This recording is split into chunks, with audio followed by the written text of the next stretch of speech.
guys, welcome to another live show, another live She Knows Arsenal. Make sure you guys are liking the video and subscribing to the channel.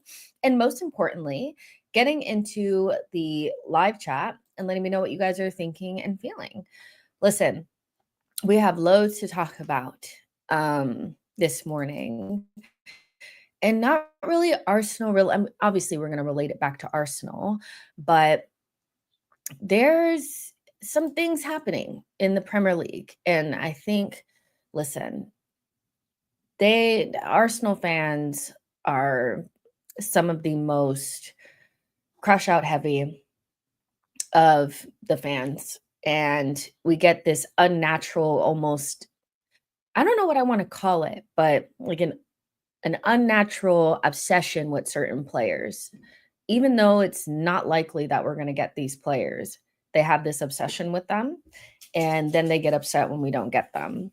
Isak is 100% one of those players. And so even though it's still not 100% clear whether or not Newcastle are going to sell or not, I do think it's important to kind of just talk about this, because I felt like if this day came, this is kind of what the reaction would be. There has been this unnatural, I would say, obsession with this player. And there was a window in which we could have bought him, and we decided not to go forward with it. And to me, it was a sliding doors moment. I think once a player like that goes to Newcastle, Arsenal are, not going to go back in for the player. And there's several layers here, but my biggest takeaway from this whole Isak situation and the potential for him going to Liverpool is that sometimes you have to take the risk, especially when you're cheap. Arsenal are a cheap ass club that do cheap shit, so they don't necessarily ever want to. There's always a budget, there's always needing to sell, there's always needing to balance the books. So if you're that type of club, you need to be willing to take risks on players before they get to the Premier League. Once they get to the Premier League, it's done for you, because you're not going to want to pay double, because you have your valuations, blah, blah, blah. And so sliding doors moment when he was at Sociedad and we could have got him for the 60 million pounds, 70 million euros. Newcastle ended up spending that money. Now we're priced out, just like priced out for Bruno G. It's happened before. It's happening again. It is what it is. Whether he stays at Newcastle or goes to Liverpool, we are not getting this player because we did not get him when he was available to us, right? And so I do think that there's some weirdos in this fan base that have this unnatural obsession with a player that does not belong to us. I feel like if this was Man City doing this with Saka, the way that they have done with Isak, we'd be so fucking annoyed. We'd be like, why do they think that they're just have this right to Saka? I never understood it. I'm just like, of course he's a good player. He's a good player. He's been one of the best strikers in the Premier League. Like, he's a great player, but he's not our player, so I don't get it, this obsession, but also Arsenal have to just hold that. Arsenal clearly, since he's been in the Premier League, have earmarked him as the perfect striker for us. And maybe that's the case. Like he is the perfect striker for us. But you have done nothing up until this point to make sure that if there was an opportunity for us to go get him, we would have the 100 and something million available. We don't even have the P's for it. We don't have the P's for it. We don't have it, so they have to look at themselves and try and understand. And, I think just kind of cope with the fact that we should probably be one or two players away from doing what we need to do, but we're not, and that's because we've had many windows, or a couple of windows in a row, where we've kind of just stood still. And so now we have 6 or 7 holes to fill, pause, instead of, more, So it's just one of those things where Arsenal need to learn their lessons. Um, but in terms of like how I kind of feel about it just is what it is. Like I never thought we were going to get this player anyway. So it's like I'm not going to be mad because we're not getting this player. And we're getting a striker. So it's kind of like, but I just know there was already the crash out about Sesko over Gyökeres, and so we have Gyökeres, or we're going to get Gyökeres, whatever you wanna call it, and now, that Isak's gonna go somewhere else, I just already know this fan base is so ill at times that they're just gonna be, just, "Oh, but Isak." Sorry, but he's not our player, so at the end of the day, back your own player and stop twerking for other people's players, like, you know? But they can see you. So just letting you know. So yeah, I'm just kind of thinking how you guys feel about it because, you know, I feel kind of like, oh, okay, he's potentially going Liverpool. That's good for them. But you guys know I've said that as long as we get the things that we're supposed to be getting, I feel like we'll be competitive.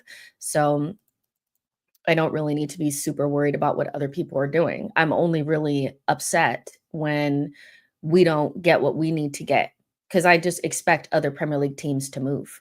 I expect other Premier League teams to get business done. If we're not getting business done, then I'm mad. But if we're all getting business done and we're all doing our best to improve our teams, then I can't really be focused on everybody else. I'm focused on us. And that's pretty much where I'm at. But um, I don't know where they are in terms of what's going on. I'm just speaking at this from the standpoint of maybe they get him, and if they do, then it is what it is. But I don't know where they're at with it.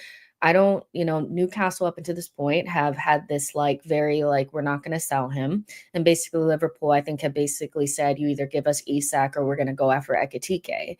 And so actually from a financial standpoint, I think it would be smart for Newcastle to take this deal, reinvest it into Ekitike, and then maybe, you use that money to do other things. But from a competitive standpoint, if you're selling your best player to another top 6 team, you are not really, I actually felt like Newcastle were being competitive, and a little bit they're wanting to really compete. If they do this, they're not to me, they're not really showing that they want to be competitive. I do think Ekitike, although has been considered a baby Isak, is nowhere near the level of Isak. He's not anywhere near as good of a finisher. And so I just feel like if we were selling Saka to Manchester City, if I would be thinking we're not a competitive team, like we're not serious. Do you know what I mean? So, I was thinking that Newcastle were trying to be competitive. If they do sell, then like I don't know what to tell you, but I'm not a Newcastle fan, so that's not on me. But you know, it is what it is. Brian says, just curious, how do you avoid the cycles of up and down supporting Arsenal while following so closely? I find it mentally taxing. I mean, I don't avoid it. Like I don't avoid it. I try to pick my battles, obviously. Um, I only really get upset when we're not doing what we're supposed to be doing.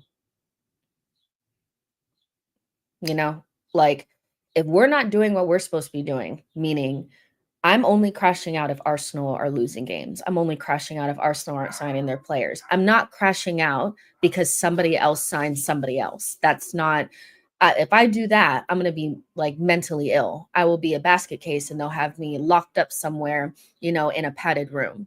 So I don't do well. I do go through the ups and downs. I went through some of the lowest times as an Arsenal fan at the back end of last season, right? And so it is taxing, but I think you have to pick and choose your battles. And I think also you have to let the chips lie where they are. I think Arsenal fans are very emotional and very crash out, like it's like the crash out is always around the corner, right? And that comes with, I feel like that kind of makes sense because we haven't won anything in a long time. we're feeling the pressure, we're frustrated, things like that. But I think you have to pick and choose your battles and also remember that like nothing is set in stone until we play the games. So I don't know, but I just think I can only be upset with what we can control, if that makes sense. I can't control whether or not Newcastle do this or Liverpool do this. So why would I like crash out over that? What I would be concerned about is how Arsenal do things. If Arsenal are not doing what they're supposed to be doing, then that's when I get upset and that's when I crash out. You know, I had my crash out over the Madueke stuff. But outside of that, I just feel like, it is what it is. Like, I don't know, you know, like other teams are going to sign players. If I get upset every time they sign a player, I'm going to be mentally ill. Yeah. Let's see. Especially when nothing is certain, all rumors currently, the window is not over yet. And that's, kind of like another part of it is that just a day ago, we were talking about how excited we were about our window, but I'm sure there will be a negativity spun around it now because somebody else is signing somebody else. When you knew when we came into this window, we weren't going to be signing Isak. So it's just, I don't know. I don't know. I cannot get up to the level of upsetness yet until we don't do what we're supposed to be doing, right? So and like if Turkish is uploading a video having a meltdown, how can he have a meltdown when he was just smiling the other day about getting Jokeris? So your excitement around Jokeris is only based around if Isak doesn't move. I don't get that. I'm like, I just feel like we're so busy looking at what everybody else is doing. I'm like, but what do we need to do? What do we need to do? If we do what we're supposed to be doing, then, technically we should be able to, do our thing. Um, let's see. Um, Mo also saying that Liverpool want Rodrygo, agent, whatever, is working on it as an intermediary. Well, this is also, something that has come up, and this would be, I think, pretty painful because we've pretty much done so much of the work um, on Rodrigo, but I'm pretty sure that Arsenal just do not think that they're going to have the money available. Now, would you have had the money available, to do the deal if you didn't buy, Madueke? We'll never really know. I think the reason why they went for Madueke is because they didn't want to spend a lot up front. And so I don't know how much money we had to start off with, but we bought Jokeris, we've gotten Zubamendi, and now we're in a place where it's like, okay, well, if we want to get anything else, we need to sell. So I'm not quite sure how much money we had to start off with, but I do think that people, if Liverpool do get Rodrigo, which I could actually see that happening now, what are we going to do? Because we still need a left wing. But I do think that, that would be pretty disappointing. You know, um, let's see. Hand of Arsenal said Rodrigo is our number one target this summer and Eze is backup. Yeah, I don't know. I don't really know. Um, I don't really know what's going on with that. But, as soon as we needed to sell, I'm like, okay, if we don't have the money on hand ready to do the deal, there's no way that you could be desperate to get this player. I feel like if you were desperate to get Rodrigo, you would have never bought Madueke because you would have needed the money or, whatever. So I don't really know what the finances are looking like, but if they go and get Rodrigo, then I do think that people, and to a certain extent, I feel like they would be justified in being frustrated that we went for Madueke first, because essentially then he ends up being our left wing signing and, all this kind of stuff. Um, let's see. Davies, Rodrigo to Liverpool. It's what we need to crash out, not Isak. That's kind of where I'm at, and I feel like, I saw some pretty reliable people saying that, you know, they they saw that they were going to get into the race. And essentially what they'll do is knowing that maybe Arsenal can't move on it until they sell, and they clearly have the cash on hand. I feel like, they're rejecting 65 million euro pound bids for Luis Diaz. So if they're going for Rodrygo, they have the money on hand. They don't feel under any sort of jeopardy or any sort of like stress to have to sell first. We do. And so we must have not had that much money up front to be able to maneuver. And this is why the instant concern with Madueke, I think, is justified, because if you felt like you could get Rodrygo, I feel like you would never have went for Madueke first unless you had the money on hand. Now that we're talking about selling, they must have decided, okay, well, we need to sell in order to get Rodrygo. So we're just going to go ahead and make sure that we get Madueke because we don't have to spend that much up front. And so if we don't get Rodrygo, we've still improved that left wing, the winger position. But it just is kind of like, all right, so how much money do we have to start off with? We must have not had that much to start off with. And then we also are not good at selling, so, and I'm not necessarily saying that that's a Berta problem, but teams are going for other players first. They're not really like gunning for Martinelli like they are for Luis Diaz, so it's tough. Let's see. Akmal says, you defending Arsenal board like anything. Raise your hand if you think I'm defending Arsenal's board. Hands up if you think I'm defending Arsenal's board. I don't think Akmal is listening at all, because I haven't defended their board. But why would I be crashing out over a player that I knew we weren't going to get when the window started? And I said that if we don't get Rodrygo, 100%, I feel like Arsenal fans would be justified in being disappointed in that. So make sure you listen before you comment. We haven't had one striker in 3 seasons, and we're doing what Arsenal do, trying to be nice and not pay the 10 million. Tim Lewis is our co-chair, and that takes the deals off. If anyone thinks you're defending the board, they need to watch your Madueke stream. This is what I'm saying. I'm like, you guys don't listen. The thing is there's definitely channels, no offense, but there are lots of channels that no matter what's happening, they will crash out and blame the board and all that kind of stuff. You can go there.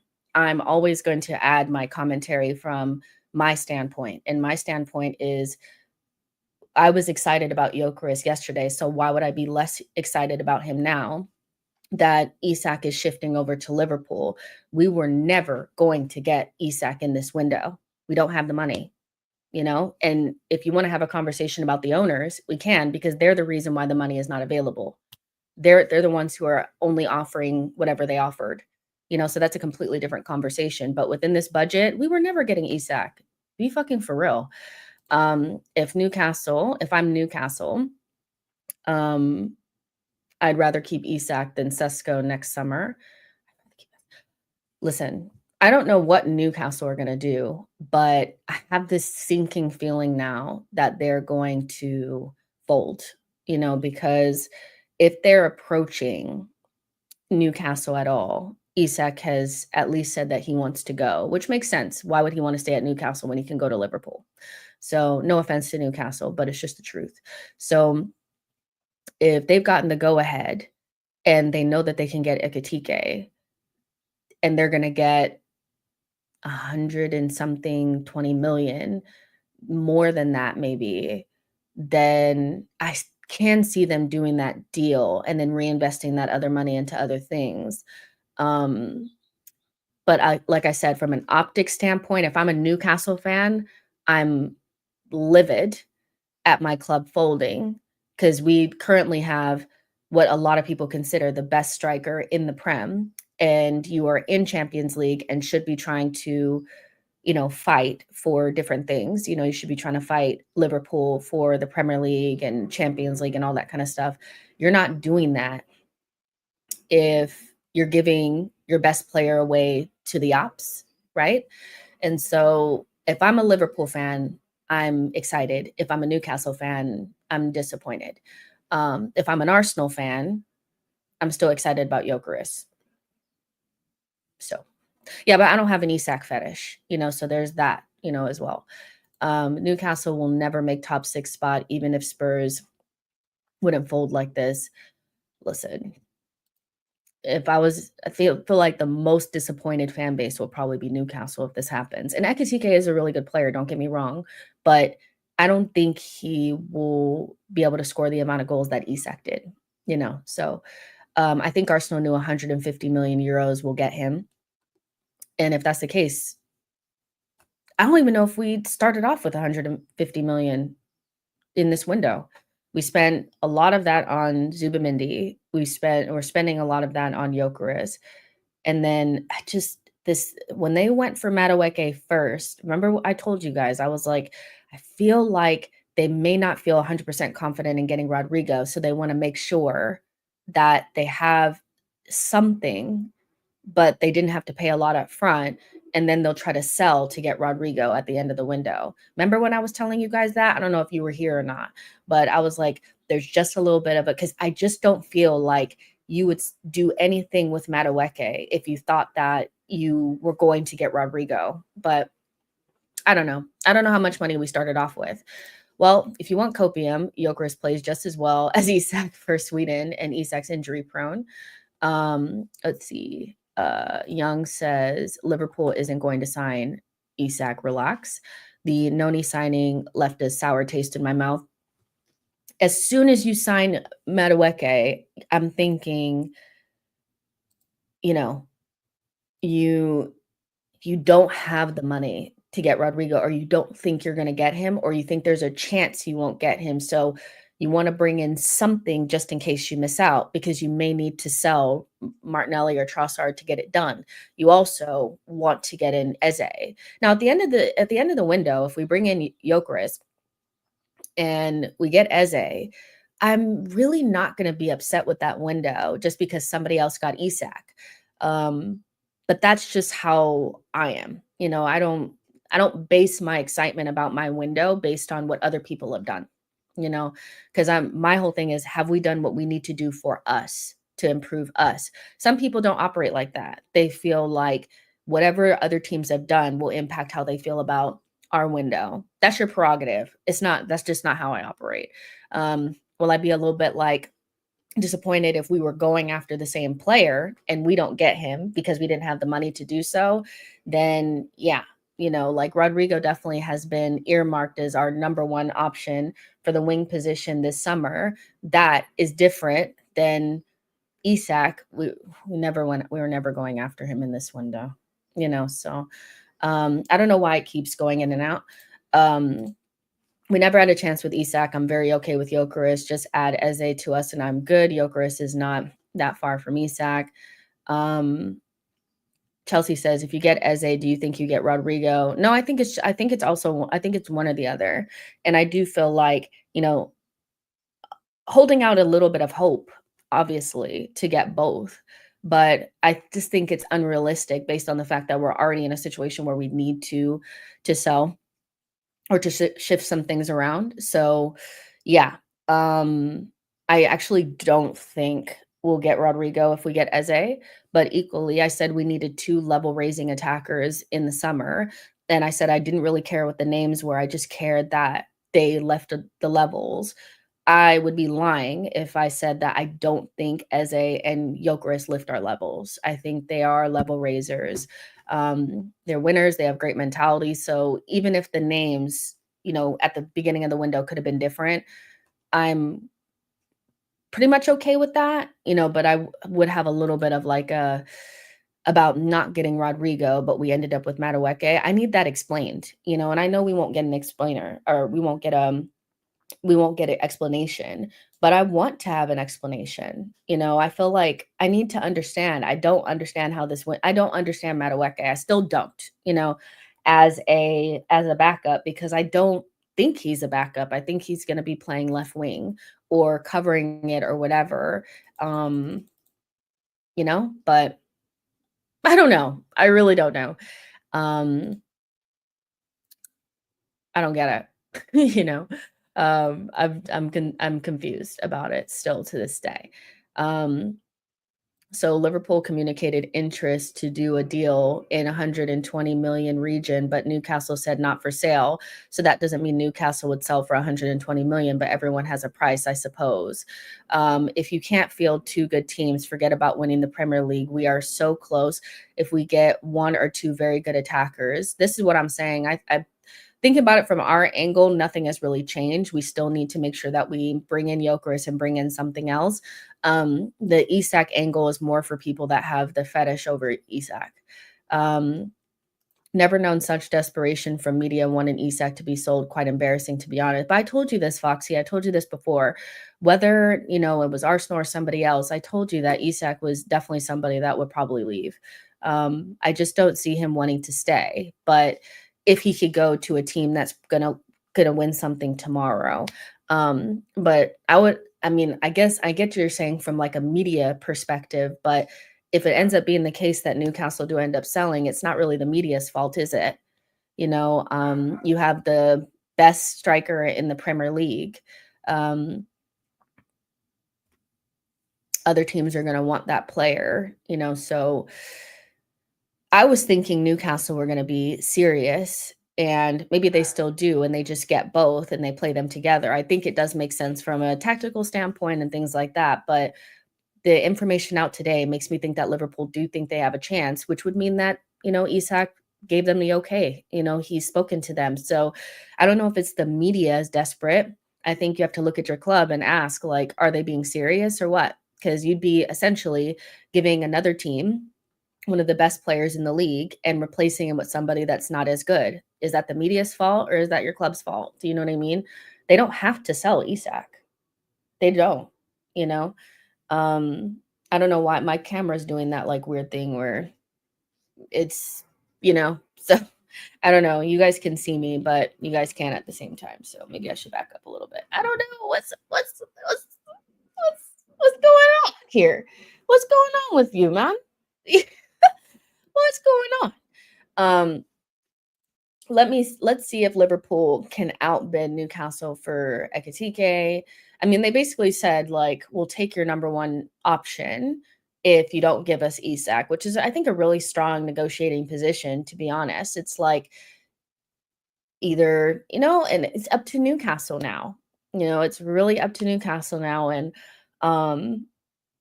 yeah, it's up to Newcastle now. If they want to give away their best player for a substandard player. No offense to Ekitike, but he's not Isak, and he won't be the same because he's not going to score that same amount of goals. He's more of a facilitator. Yeah, it's interesting. Let's see. Jokeris will score more than Isak, in my opinion. At best, Rodrygo will go Bayern. Newcastle have to sell if they want to keep moving up the table, and Isak was going to leave this year or next anyway. Not sure why it's shocking they would sell him at a premium. Realistically, we're probably only getting Eze, but I think we'll try for Rodrygo. Going back to this one, though, I do feel like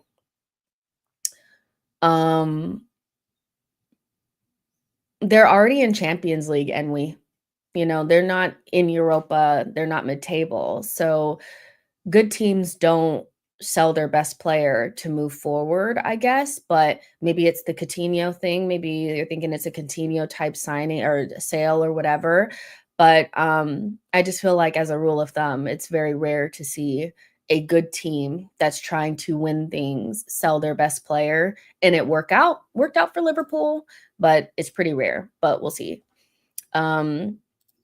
What if the plan is for Arteta to turn Noni into our left wing and none of the Eze, Rodrygo are coming? I do think Eze is coming in, to be honest. I just don't think that Rodrygo will happen unless we get some good sales. And that's why I'm like, people are like, we shouldn't entertain any bids for Martinelli. And I'm just like, you guys would actually turn down bids for Martinelli if you could get Rodrygo instead. It's like, all right, I would sell Martinelli to Bayern tomorrow if that meant that we would have the money to get Rodrygo. And that's just the reality. Chelsea being world champs made you rush to Jokeris instead of waiting for Isak. Sure. we based Jokeris on you guys. That's true, Okay. I have watched football long enough to know this is not FIFA. Also, you have to expect that big clubs to have top players in their squad. You can't have all the top players at your club. Other big clubs will have such players and buy such players. Trossard over Eze, Martinelli over Rodrygo, Kivior over Hato. The rest of our window depends on outgoings. Oh, you mean like Trossard to Eze, Martinelli to Rodrygo? Yeah, I would definitely sell Martinelli tomorrow if that meant that we could get Rodrygo, but yeah. Reese says this is exactly like FIFA at this point. Give me Eze. I'm not going to cry about Rodrygo. I love both though. I still think Isak goes next summer, but who knows? It is what it is. First Champions League campaign. I thought Newcastle would hold him till next season. Maybe they don't feel like they have to, but I feel like, you know, it just depends on what happens and how they reinvest that money, I guess. But if we were trying to if we were trying to get into the top 4 or maintain our top 4 or whatever, and the first thing Arsenal did was sold Saka, brought in, whatever other right wing that's out there, I would be like, "What?" But that's just me. Don't think Isak goes, but if it happens, it's painful. Um, let's see. Arsenal just need to get the attack right, and we can beat almost every team we face. Martinelli is the best winger at Arsenal. He's untouchable. He's literally not the best. He's better. He's almost like I mean this so nicely, but there's actually an argument that he's our third best winger. So he's quite literally not better than Saka, and even the suggestion is ridiculous. And Trossard, you know, it's he scored more like Trossard scored more goals than him last season. So no, he's definitely somebody that should be up for sale, to me, but whatever. I also just think buying from rivals is risky. You help them solve problems by taking on a player they usually don't want. They take the money and reinvest in their squad. The part of the fan base that is ride or die for Martinelli are holding us back now, to be honest. I mean, the club is holding us back because maybe you can say the fans, but we don't make the decisions. But I just find it really strange that he's like this untouchable person. Um, like like untouchable, you just don't understand. This is going to unlock him, blah, blah, blah. I just want a good winger at my club that doesn't need to be unlocked, but equally, there's other options out there on the market too. Like, let's just say we don't get Rodrygo and he goes somewhere else. I still feel like Arsenal need to try to get a left wing in, even if it's a cheaper player. I just, you know, but let's see how things pan out. Everything is so up in the air. It's crazy how Arteta hasn't signed one striker in 3 seasons, even one game away from a title against Everton. Then we still doesn't sign that in one window. Slot wins the league, knows everyone he needs a center forward. Listen, I feel like I don't know why my camera is like, it hates me so much right now. It's like, it hates me. But I feel like that's probably it's not so much that I feel like this is new information, but Arsenal stood still for an entire summer window, and the consequences have been dire. Not only did we miss out on the title in a window, or sorry, miss out on a title in a season where Man City were so bad, but now Liverpool can utilize that strength to go even bigger. Because I don't actually think that I think if maybe we had more of our players fit and we had a little bit more luck, we would have been closer, but they're taking advantage of this time, that they're top of, the food chain. And so they're utilizing that to really bolster their squad. And so even if I felt like if we had our players fit and stuff, we would have been a lot closer. Now they're kind of running away from us a little bit in terms of bringing in those top quality 1% players.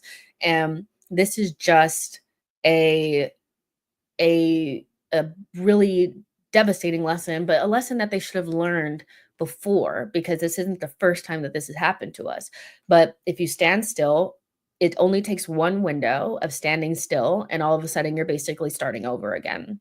The amount of work that we need to do in this window that still we probably won't be able to get done because we can't sell enough or whatever is just a repercussion of standing still for a window. And there's even an argument to say that the window prior hurt us as well, because you bought Havertz instead of just going out there. And if you had bought a Xavi Simmons in that window or a Kudus in that window, we wouldn't be needing to buy Eze or Madueke in this window, because we would have already had those players available in our squad, right?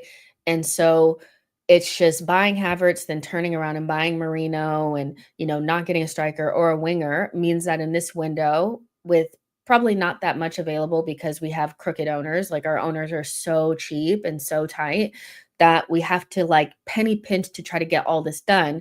And oh, by the way, you had to replace a DM. There's just so much stuff going on. One of the first things coming through the door is a defender and a goalkeeper. But it's not a lesson that they've not seen before. They just do not ever learn their lesson. They always get incredibly close.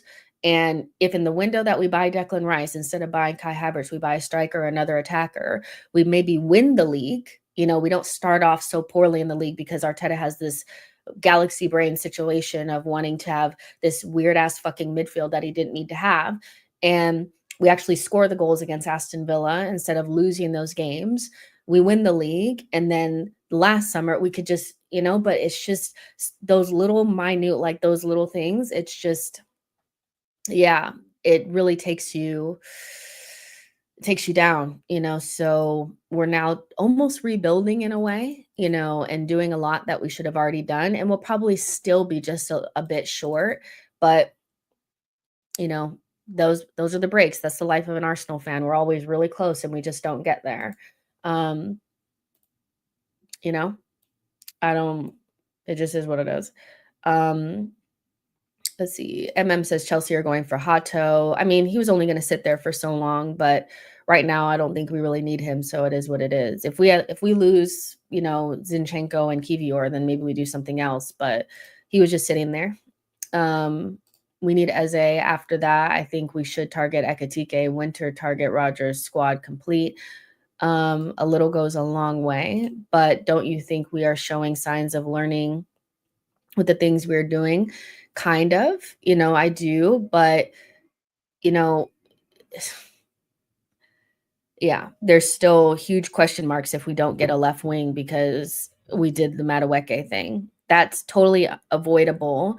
And still, with even like the most of copium, which I've tried, I've tried the copium around, him being a backup and all that kind of stuff. There's just something else you probably could have done, so kind of yes, because we're finally getting the striker, and we're making sure that we have a backup for Saliba, and we're making sure that we have Zubi and all this kind of stuff. But we'll only really know when they actually, not necessarily, because I know people don't like the word complete the squad, but don't have glaring holes in the team. If we don't get a left wing, there'll still be a glaring hole, because essentially you'll still be starting with Martinelli up front. To me, that's still not good enough, but we'll see.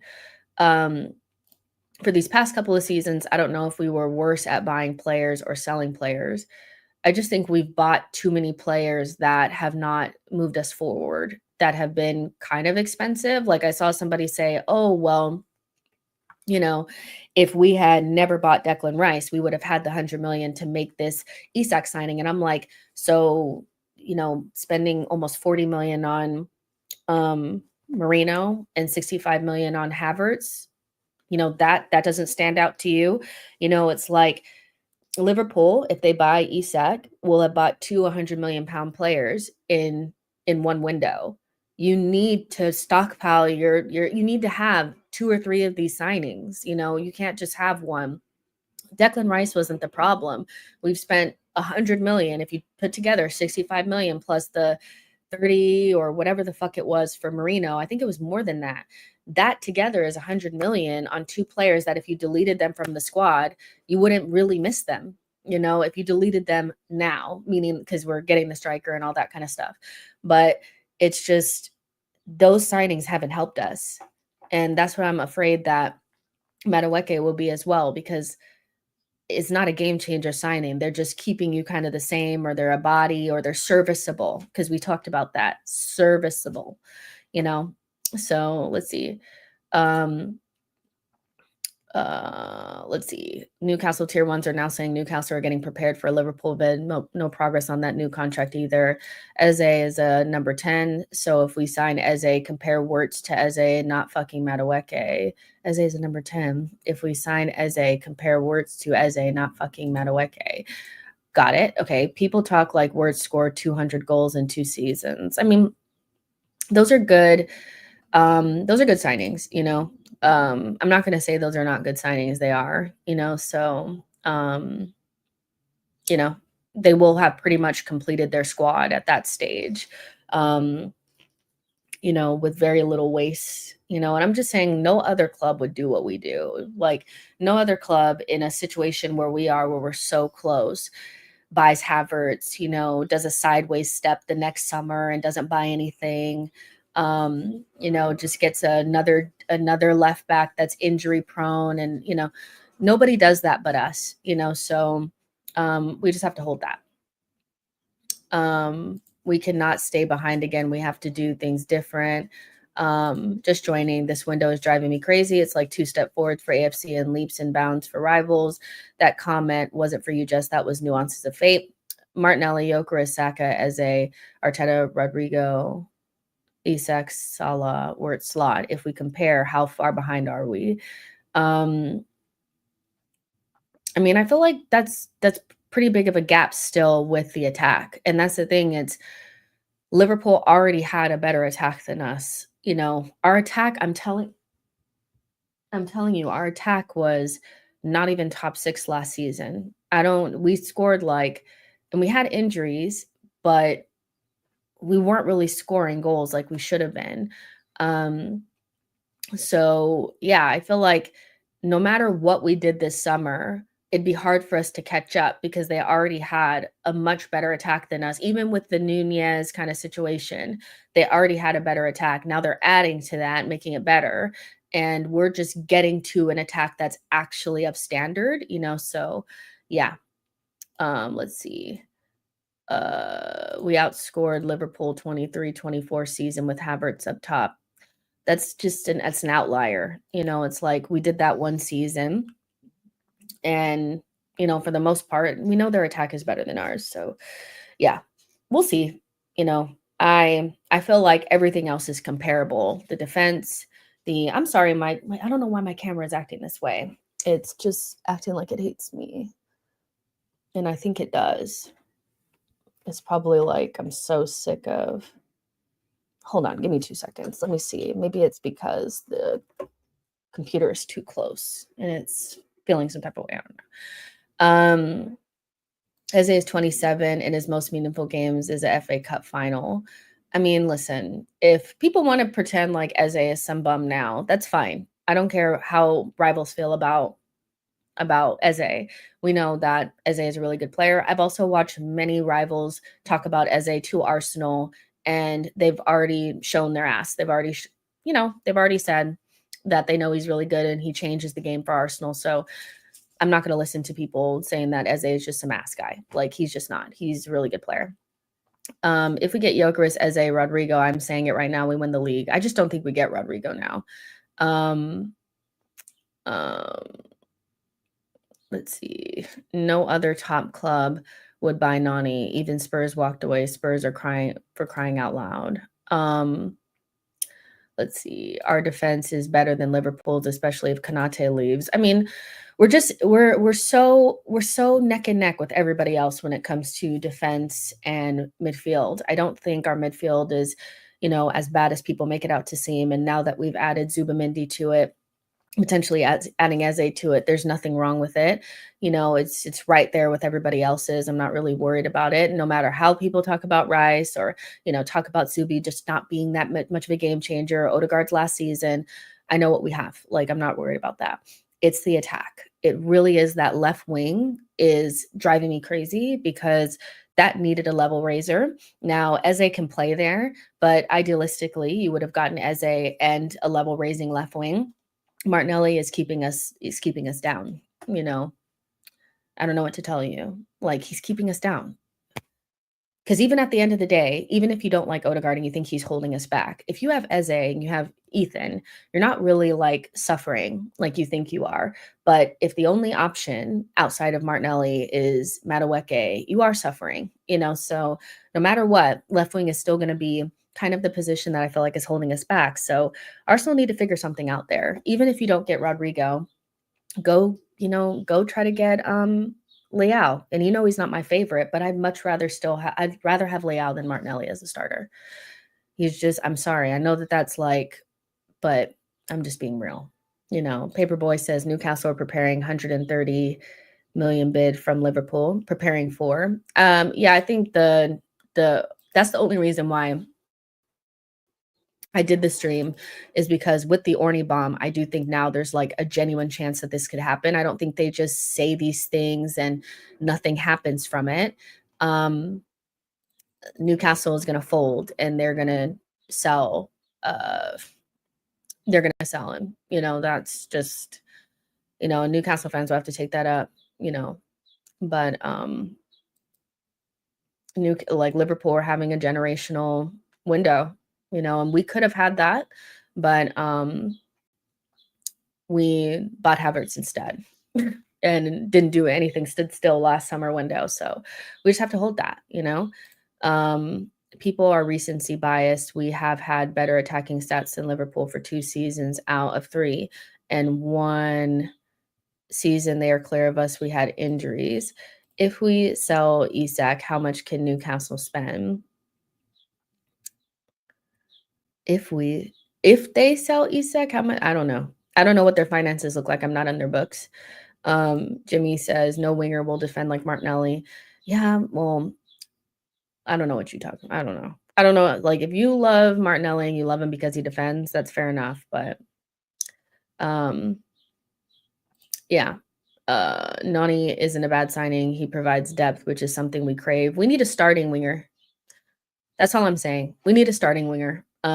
He can add depth all he wants, but if he can't step in for Martinelli on that left-hand side and, be way better than him, then you still need a left winger. So, yeah, I don't know what to tell you.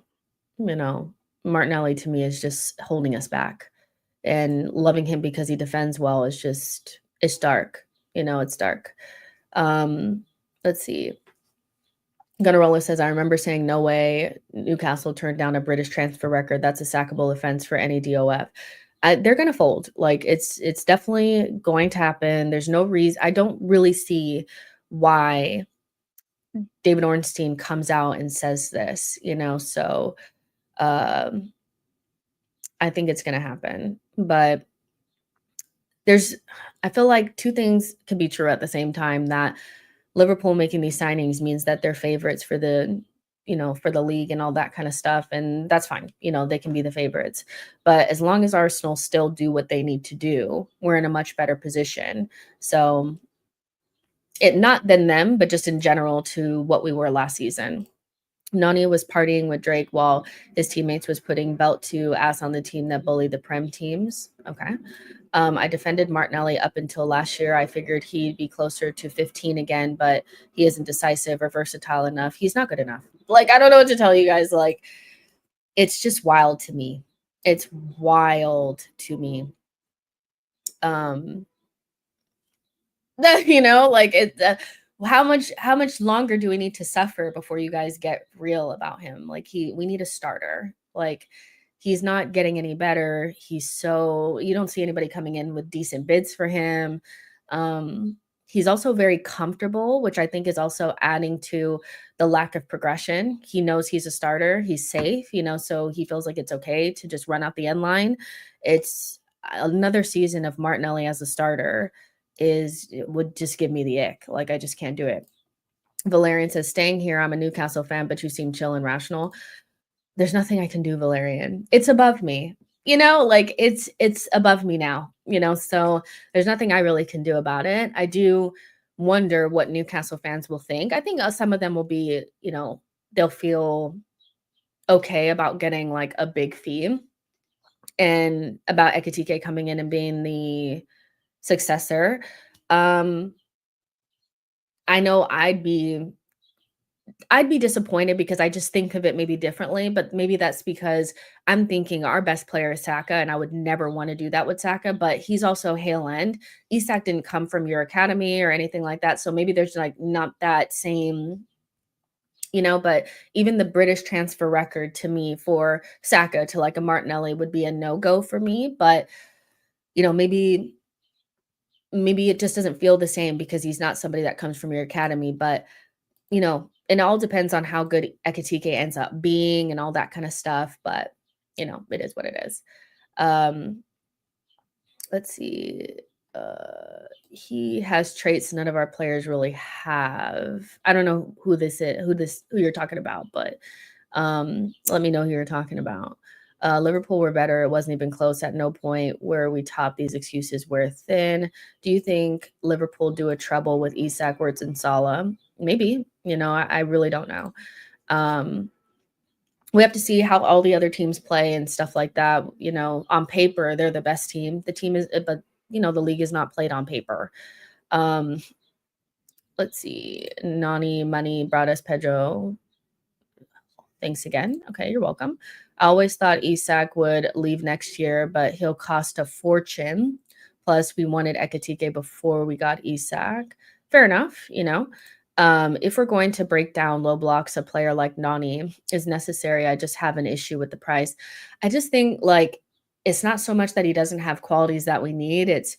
Is he, like Martinelli has pace, but is it worth the level of player that he is? Like, I guess that's my thing. It's like, I understand that Madueke has things that we need.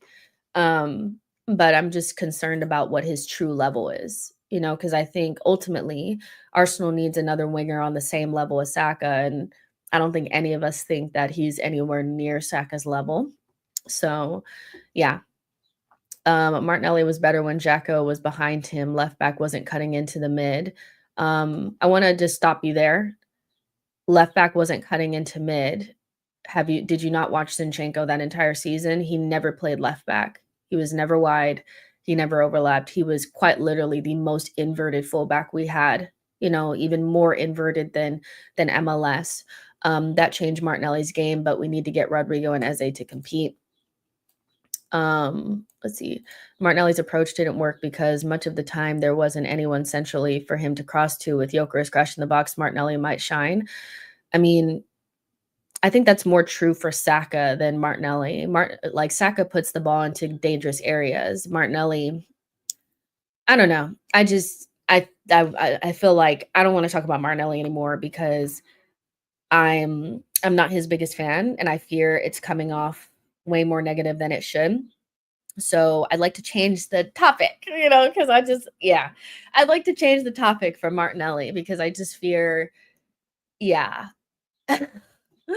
Yeah, I just fear, that I'm coming off like the biggest hater in the world, when it comes to him. Martinelli, no, sorry. Sometimes I just click them before I even look at them. Sorry. Uh, Judging by what I'm seeing in the chat, our fan base will learn two things this season. One, Noni was an insane waste of money, and two, Wirtz is an incredible player. I don't think anybody really believes Wirtz is not an incredible player. I think some people are just more trolling or, just coping a little bit. But, Wirtz is definitely an incredible player. We seem to be talking like the window is over. Who cares? We signed a squad player like Madueke before potential starter. This is Berta's first window. Let's judge at its close. Yeah, I mean, I think that we do need to maybe take a beat, take a touch. Our window is not over yet.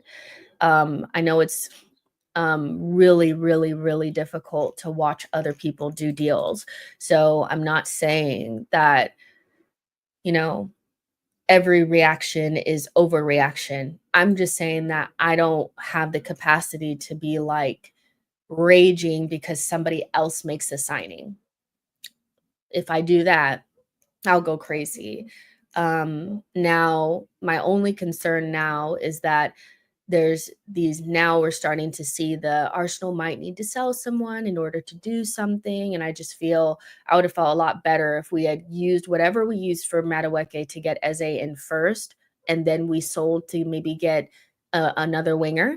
But Arsenal have already made the decision, and so they prioritize him, and they have to kind of, I think, hold that if they are not able to sell. But you know, let's see what happens with this whole Luis Diaz thing as well, because I think that that's key to whatever's going to happen with Arsenal and our wingers.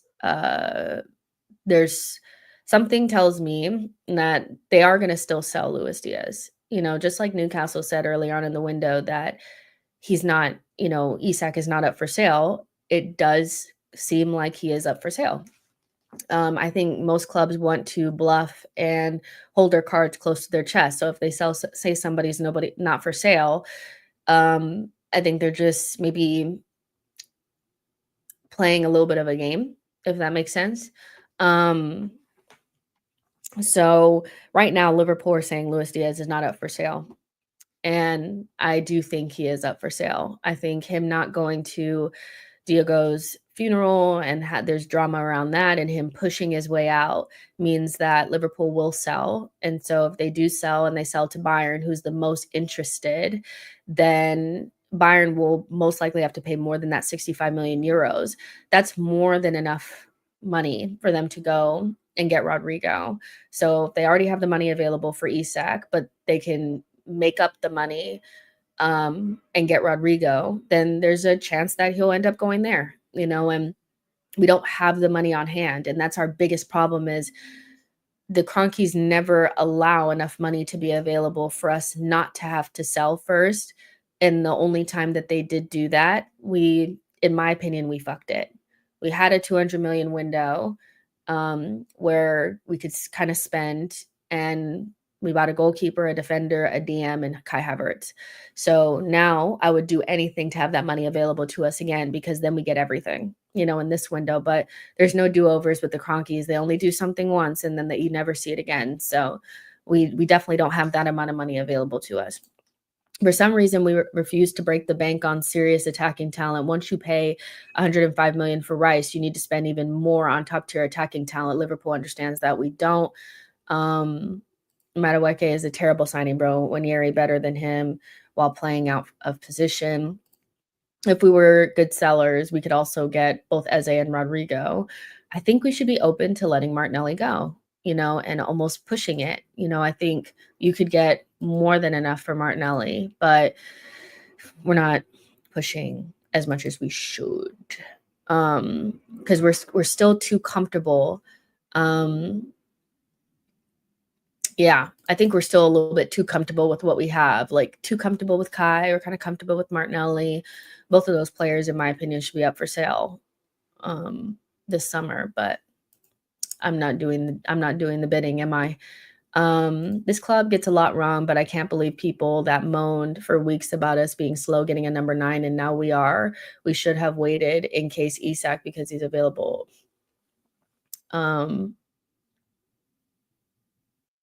You mean people are saying that now? We should have waited in case Isak? Yeah, but we could barely pay what we need to pay for Gyökeres. We're still incredibly tight on that deal. We're haggling over add-ons, so if you're haggling over add-ons, I'm not thinking that you're going to have 120. That's probably our whole budget, like 150 million if we're lucky, so yeah, I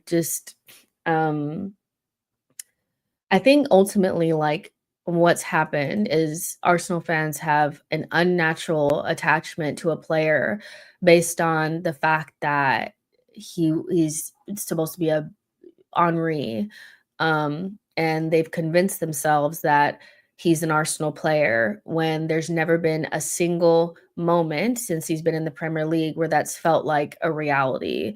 And so now they're feeling like this almost like scorned thing that they have where the club has let them down and we're getting Jokeris and we could have gotten Isak, but I know that they linked us to him and we're like, oh, he was our number one option. I think in their fairy tale land he was, but we were just never like we were never gonna get him. Once he went to Newcastle, it was over. And I think Isak, this is gonna probably sting some people, but I think Isak wants to get into a team that's already winning and he just kind of get in it. You know, whoever comes to us has to be ready to take us to the next level and be the reason. And I don't necessarily feel like Isak wants to do that. I think there was, I mean, people said the quotes were fake, but I didn't see that they were fake, that he said that he wanted to go to a team that has a chance of winning something, you know, and I know we have a chance of winning something, but yeah, he's going to plop into a team that's already winning essentially. And I don't really blame him for that either. Ash says, we Arsenal fans are something else, man. We have Glockerus. Listen, I fear for Jokeris, you know? Hold on.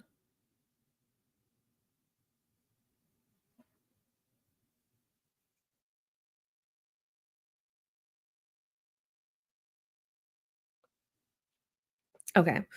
Um, I feel like I fear for Jokeris mostly just because not necessarily because I listen, I think he has the right mentality. I do. I think he has the right mentality. But there's just I know this fan base like I know the back of my hand. Been here long enough to know that just the simple fact that Isak might go somewhere else, Arsenal fans are going to be plotting on his downfall or waiting to say, I told you so, or something like that, you know, because they've convinced themselves that we were always meant to get Isak or something like that. So not only will you have rivals plotting on him, which is a certainty, we know that. It's the lack of support that Jokeris is going to get is because they were already doing it with Sesko. What do you think they're going to do now? So, yeah, I'm glad that Jokeris has a tough mentality because he's going to need it. There's going to be section of the fan base that doesn't want him to do well so that they can say, see, I told you we should have blah, blah, blah, blah, blah, you know? So, but I love this guy already. You know, I think that he's the exact type of player that we need.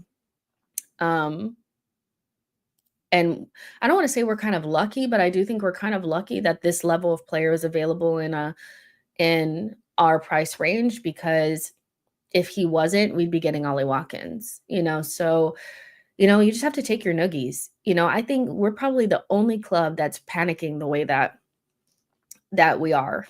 I don't think any other top 4 team, you know, is panicking the way Arsenal fans are about another team buying a player. Um, and I just think it's a little, like, gross, but whatever. Double S says, "She knows Arsenal. She knows she's pretty." Thank you so much. I really appreciate that. Um, most of the time you guys don't like my glasses and you guys call me an old grandma. So thank you so much. I really do appreciate that. That was really sweet. Thank you so much for your super chat. KK says Team Jokeris. Ethan will burn out on the wings. He's a number 10. He lacks our physicality on the wings. One goal and they will forget about Isak, I trust. Ash, listen, I agree with you 100% that once we see our team play, we get our players going and we buy Eze because that's key. You got to buy Eze.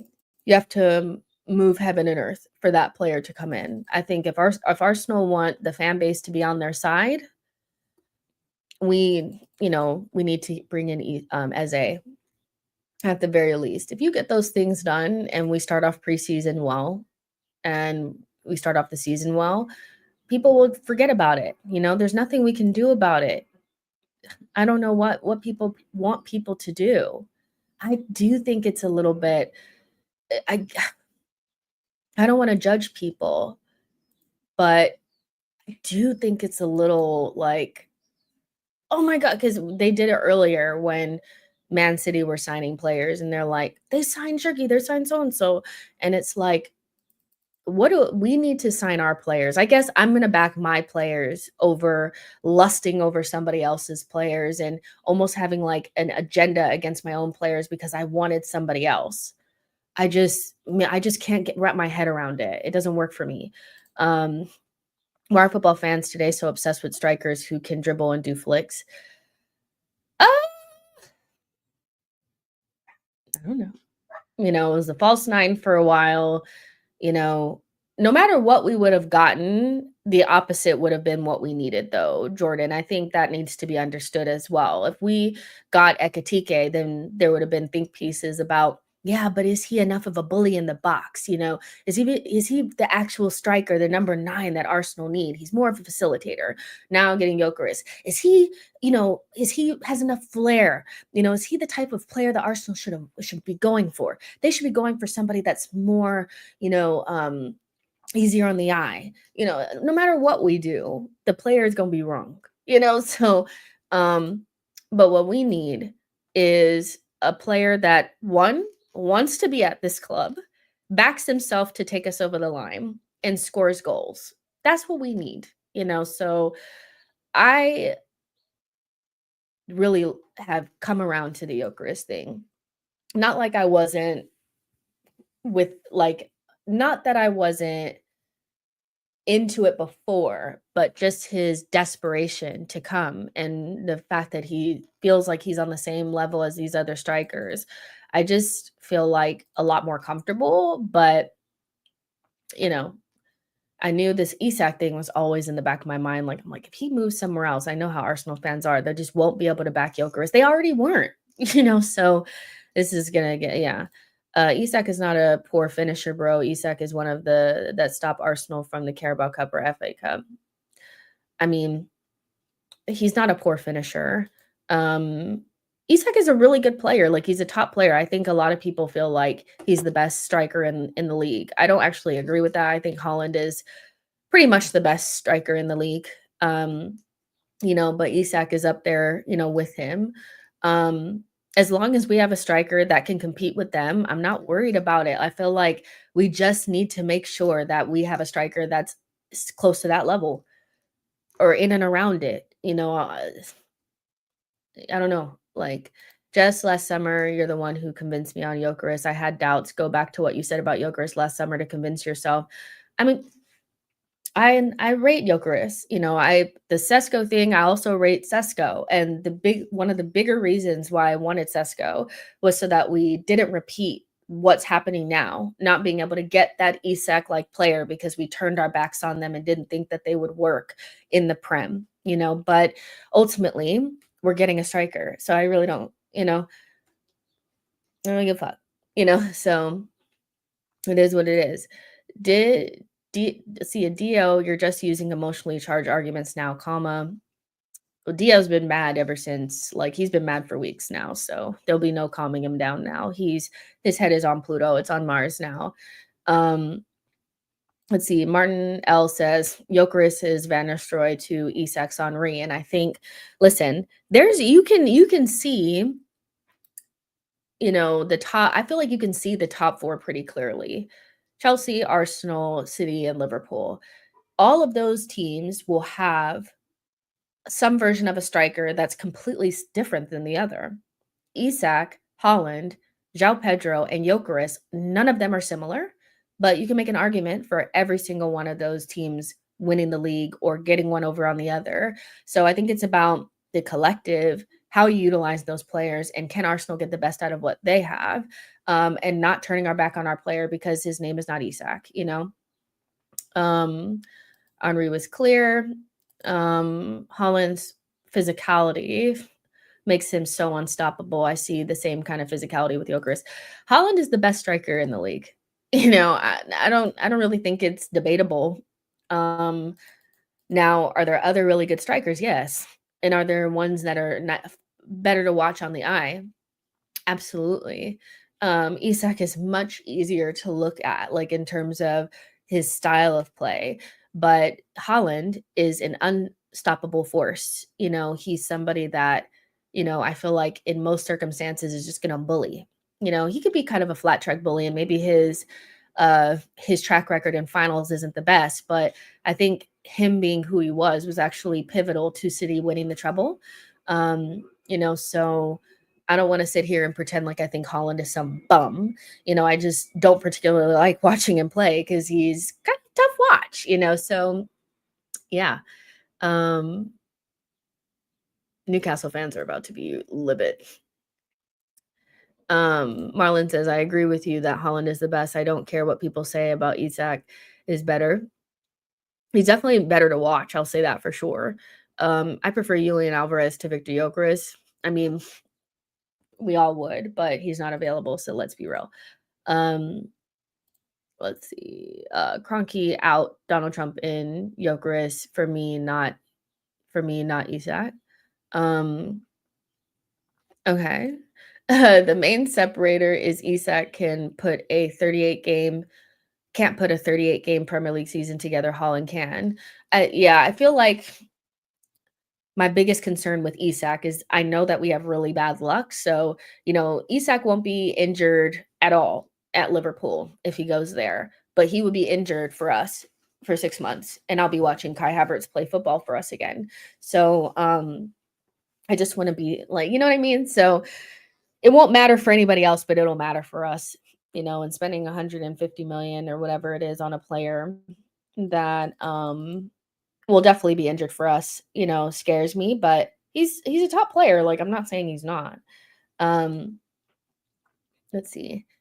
Yeah, Isak is the op now. We got Gyökeres for half the price. I'm good with that. I just hope that Banksy, that other people get to that point,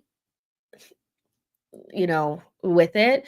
Arsenal fans don't seem to be able to let anything go, and they have a hard time supporting their own players. Now, obviously, I have a gripe with a couple of our players, but what I'm not going to do is torque for other rivals' players over my own. I may have gripes with my own players, but there's never going to be a chance you're going to catch me twerking it for Cody Gakpo or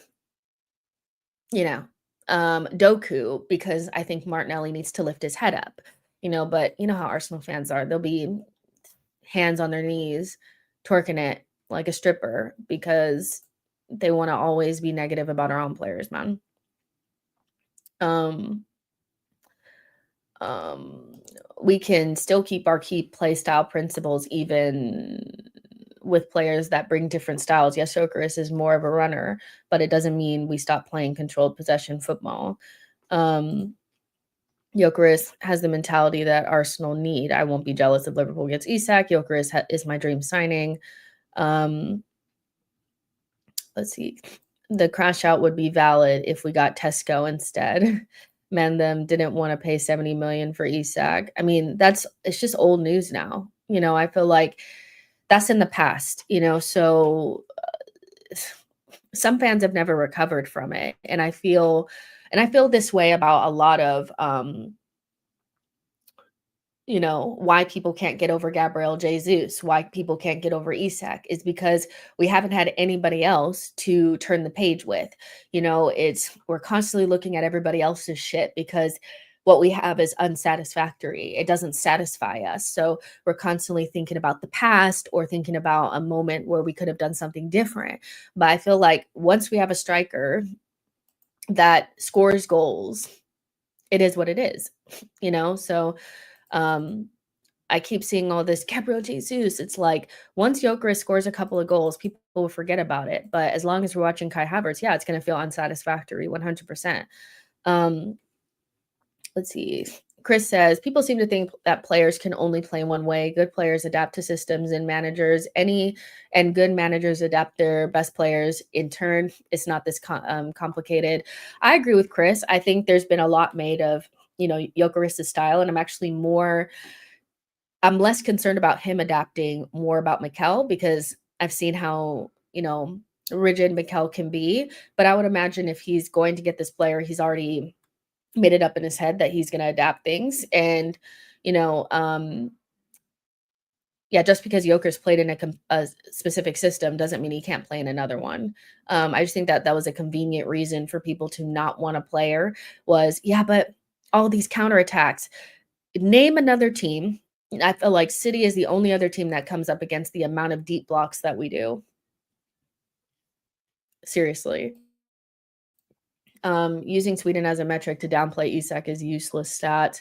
Isak is better than Gyökeres. I mean, listen, it is what it is. If you think he's better than Gyökeres, that's fine, but you can bend over and twerk for Liverpool if you want to. Gyökeres will be our striker. Isak will not. And so whether he's better or not, it's like, why are you sitting here arguing that in an Arsenal stream? You know, because I feel like you were somebody that was supporting Arsenal and saying our players were good and all this kind of stuff, but you draw the line at the striker we're gonna get. Like, listen, whether you think Isak is better than Gyökeres or not, that's not the player we're getting, you know. So it's time to move on. Nobody does this but us. I think we're one of the most annoying fan bases when it comes to other teams, you know, and what they have. It's we are so ready to bend the fuck over. It's a while like when I go on other people's streams, I try to, you know, I try to be realistic, but there's always kind of going to be like an element of me propping up my players more than other teams. Like I'm just not going to bet, like, you know what I mean? Like Isak can be better. That's fine, but we're getting Gyökeres, so fuck off. Like, you know what I mean? So, as far as I'm concerned, now Gyökeres is that guy, you know, for me. So, at some stage, you just need to kind of, you know, let it go. Isak is better, but Gyökeres can still surpass him if he scores a lot of goals for us. How is twerking to say Isak is better than Gyökeres is actually delusional to say otherwise? What I mean is that I feel like once you can feel that way, and I'm not saying that you can't feel that way, that's your opinion. And, you know, until we see Gyökeres in the Prem, that's fine. But people are not doing it because they want to be smart. You know, they're saying it because they want to downplay Gyökeres or, you know, cry about not getting this player. And at a certain stage, it's just like, okay, get over it. You know, it's I don't know what to do. We were never getting this player, you know. So I think you can understand what I'm saying. At a certain point, it's Arsenal over everything, you know, so what? You know, if you think like how much what are you gaining from making this an argument? I guess that's what I'm asking is the argument and sitting in an Arsenal chat. But Isak is so much better than Gyökeres, and he just is like what are you getting from that? You know, I don't really understand it. It's not about it being delusional or, you know, or I just don't get it. You know, it's people sit around and talk about Saka not being the best all the time, but you'll never catch me on a channel or anything sitting there arguing about Saka not being better than whoever. As far as I'm concerned, Saka's shit don't stink, you know? So I guess at a certain stage, it's like you can recognize that, but like what are you getting from that? And I think what annoys me is that you think it's like, don't try to gaslight me. I know why people are doing it. Is they never wanted Jokeris, they wanted Sesko, or they want Isak, and so they want to go for to bat for a player that's not going to play for us. And I'm like, spend your time going to bat, or at least propping up a player that is going to play for us because he's not going to play for us. Isak is not our player. He never belonged to us. Why are you so hell bent on propping up somebody that does not play for us and is going to play for a rival? Don't get it. I don't see anybody, rival fans propping up our players. I don't see that. Every time a Chelsea player scores a goal, you know what they do? They prop him up over Saka. I don't see them twerking for Saka ever. We're the only team that does that. It's annoying. If I say Martinelli's not good enough, I'm not saying he's not good enough and I'd prefer some player at another club. No. No. Fuck that. I'm not doing that. I'm not doing that. Sorry. The fuck? Like it's like I'm not doing that. I don't see the first thing they do is when their player scores a goal, you know what they do? Even if they know they're not as good as Saka, I know most people know that their player's not as good as Saka, but you know what they do? The first thing they do is he's clear of Saka. I want like, you know, like I want us to be a little delusional about our players sometimes and back them just a little bit. We all know Isak is a top player but he's not playing for us. So who gives a fuck? You know, PSG bought all these best stars in the world and it didn't work for them. I never wanted Isak because he was always overrated for me. Just they're trying to shift blame off of Arteta. If Gyökeres doesn't bang, they're trying to act like Arteta was forced to accept Gyökeres when he was open to sign. Victor, this is a delusion-free area because we're not going to do that here. He wants Gyökeres, and his choices from the past have made it impossible for us to get Isak. So I don't, it's not going to work here, and I'm like, we're on the same page here that Arteta wants this player and he is going to be backed. He's being backed. He's been backed in most windows pretty well. And, we're going to know the truth because here's my thing. And I've said this from the beginning. I do think in the Prem, you have to have the best team.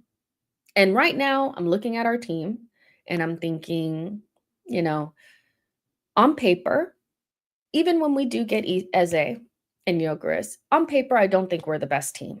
I think Liverpool will be better than us. Just about. We'll be competitive. We'll be up there, but we may not win it, right?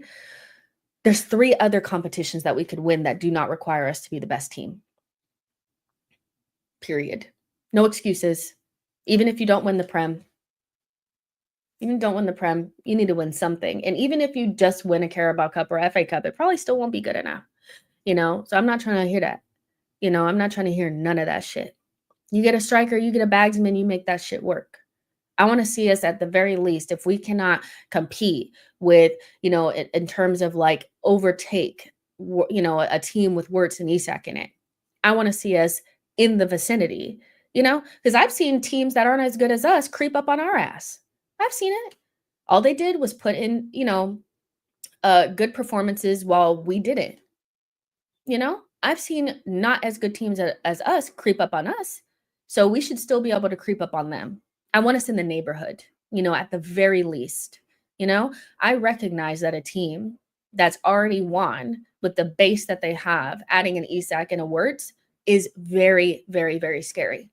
But I still expect us to be in the fucking neighborhood. And I expect us to bring a trophy home. Because I'm sorry, Newcastle weren't better than us last season. And they won something. Spurs ain't shit and they won something. So I'm not trying to hear that. You don't have to be the best team to win something. I'm not doing this whole, but he was saddled with Gyökeres and that.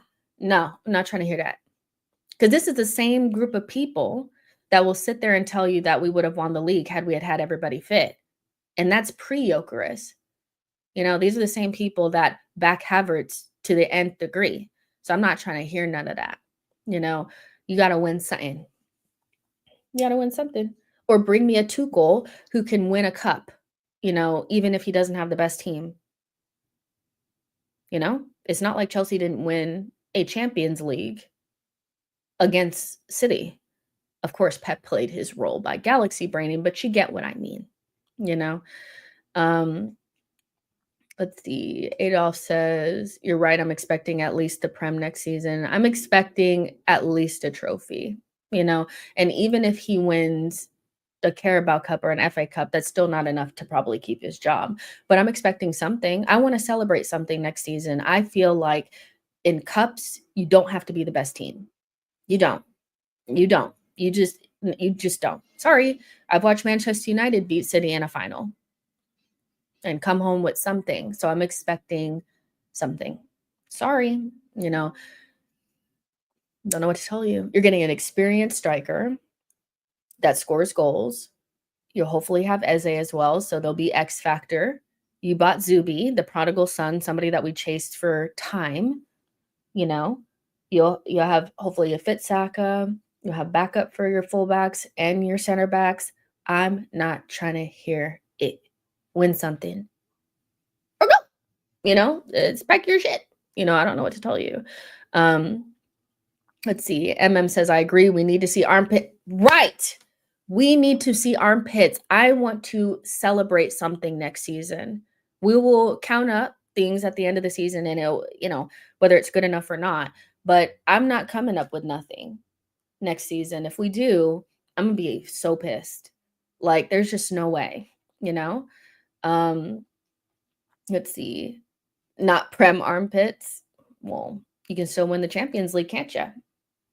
And this is the thing. I talked to Matisse about this as well, and he agrees with me that had he had won some things, first of all, downplaying any trophies is loser mentality.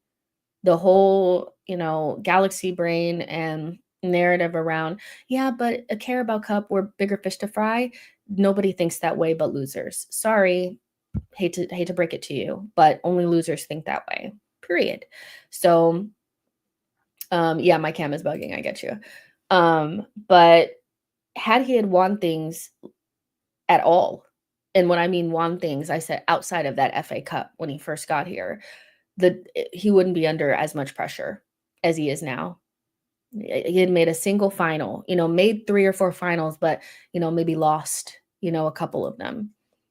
You do get credit in the bank for being able to at least get you to something. He's won nothing since that FA Cup. It's gonna be dark, you know?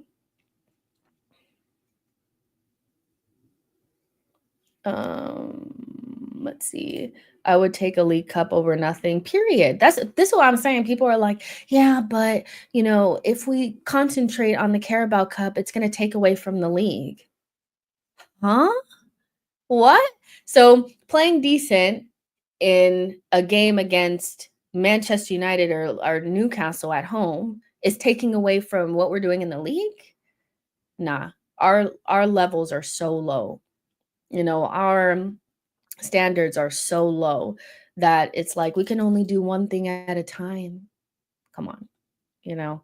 We need to be so fucking for real right now. Let's see. Hold on real quick. Are Bayern fans twerking? Well, Bayern fans are twerking for Martinelli? You must. Gabriel Martinelli is one of several names Bayern Munich are considering for left wing role, but it has not yet developed any further than that. Mikel Arteta values him, but if a sale could unlock a deal for one of Arsenal's remaining targets, that could change things. I really do think we need to be more open to other players leaving in order for us to improve this team. We really need to, like, if Eze needs, it can only come in if Trossard goes, I'm packing his bags. If Rodrygo can only come in if Martinelli goes, I'm packing his bags. That left wing has got to be different players. It needs to be something else. Madueke plus Zubamendi is Isak, for fuck's sake, shit window again. I mean, Zubamendi is, I don't know. I feel like I don't want to talk about Zubamendi anymore because there's just a certain section of this fan base that cannot wrap their head around the fact that that's a top player and they just cannot accept it. Zubamendi is not the problem. We need Zubamendi. We need a better number 6 to help us. If he's not going to play Declan Rice there, he's not going to modify things for Declan to play there, then, we need a Zubi, so it's not about Zubi. The reason why we cannot get Isak is because we wasted money on players that are serviceable. I don't need to tell you who those players are, but Declan Rice is actually one of our best players, so he's not the problem. We have players in our team that are fucking serviceable, and people are telling me that we need to keep them. Yeah. Y'all wanted Gyökeres, but now he's not good enough because a rumor of Liverpool might sign Isak. That's why Rival fans are mocking you. Just tomfoolery. I think if you were happy with Gyökeres yesterday, you should be happy with him today because it's just, it's the same thing. Nothing has really changed for us. Gyökeres is still the player we're getting. So we have some of the weakest mentality ever. I don't see anybody else doing this. And Isak probably could have made every team outside of maybe Man City because they have Haaland better. So I don't really get it, but that's just not my thing. I really do not care about this. as much as other people. I care about us getting what we need to get.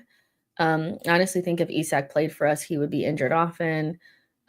We talk like the Prem is full of world-class defenders. It's really not. The thing is we pick the ball off of these shitty ass defenders all the time, but we can't put the ball in the back of the net when we do it. Yeah. Let's see. Why are some of the best defenders in the world in the league from the Portuguese league? Let's see. Tone says if Liverpool and City miss their key players through injuries, they will not win jack. I wouldn't worry after Arteta. Even an EPL league or Champions League winning coach for Arsenal will come and go. Let's see. I don't know what hold that is talking about. I just feel like at this stage, I don't know if he's making excuses for Arteta already or what it is, but I don't care. Martin says we need 2 strikers. So it'd be more important to get 2 strikers in this window than to make sure that we get a winger or creative midfielder. Only 1 striker can play at a time, right? So if Gyökeres is playing, what's the point of having another striker on the bench and still having Martinelli running around on our wing? A striker can come in next summer. Like, we have too much shit to do. Yeah, Arteta should win a trophy, whether you get Isak or not. Period. Like, the fuck. Ravi gives just a super sticker. Thank you. I really appreciate it. It's not a super sticker. It's blank. But next time put a little comment in there. Asher says, yes, we couldn't get Isak, but come on, Gyökeres is undeniably an amazing signing for us. We finally found a striker who can really has enough passion for our club to sacrifice a bunch of his stuff. I mean, listen, this guy is moving heaven and earth to be here. So I want to respect him enough not to, just disrespect him because somebody else is going somewhere else. That's kind of how I feel about it. And I just want a striker. We haven't had a striker, and look how close we've gotten. An actual striker is going to help us, whether other teams are doing other things, So I'm always trying to focus more on us, but there are some people that if they want a player, no matter what we get, they cannot accept what we get because they love the other player. And that's just how some people are. And how do you live this way? I can't live that way. Gyökeres broke up with his girlfriend for Arsenal. Put some respect on that man's name. A system that maximizes players is more important than individual talent. Gyökeres plus Eze over Isak. I think that ZT makes a good point, and that's why Arteta is actually more key to any of this because no player is going to save him if he doesn't maximize the players that he has. There was a season, 2 seasons ago, actually, or 3 seasons ago, where I actually felt like he was coaching us into that Premier League title. Now, we didn't end up winning it, but I felt at that stage was maximizing almost every single player that he had. So much so that people overrate maybe some of our attackers, or didn't feel like we even needed to improve them upon them, right? Going into the 23-24 season, I don't remember there being a huge push for an overhaul and attack. I think a lot of us felt like either maybe bring in a striker or bring in just another creative player, because I remember advocating for a Kudus or a Xabi Simons just to add something else in there just in case, right? And we ended up not doing that. But in that season, there was a point in time, we were barely at the halfway point, and Xhaka, Jesus, Odegaard, Martinelli, and Saka had all created 20 chances each in the league. He was coaching those players into being better, and I thought he had maximized that group. I really didn't have much to, and I was like, he's still young, first, title race, and so maybe he could have done something different with the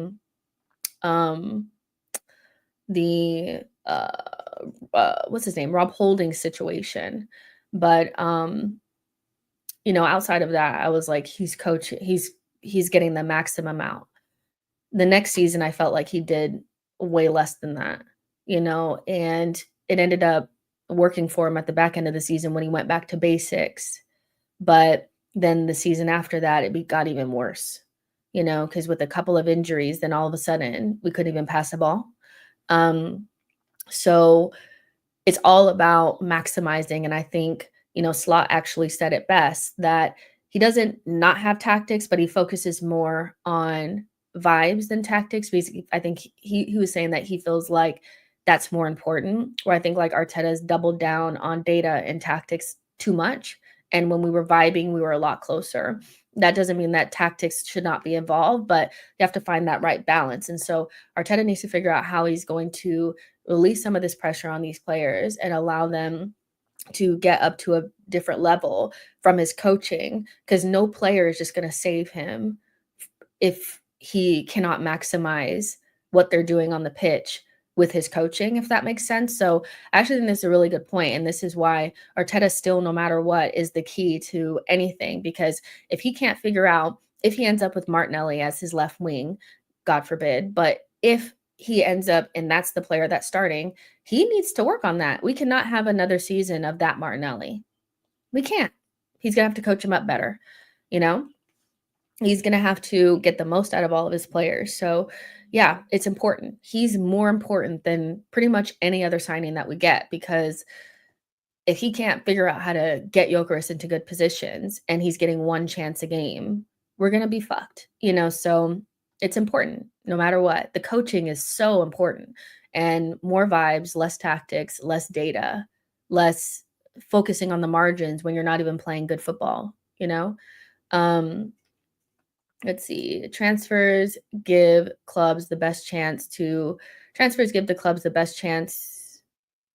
clubs to win stuff by buying the best players. Liverpool are giving themselves the best chance by buying the best players around. We are competing with them.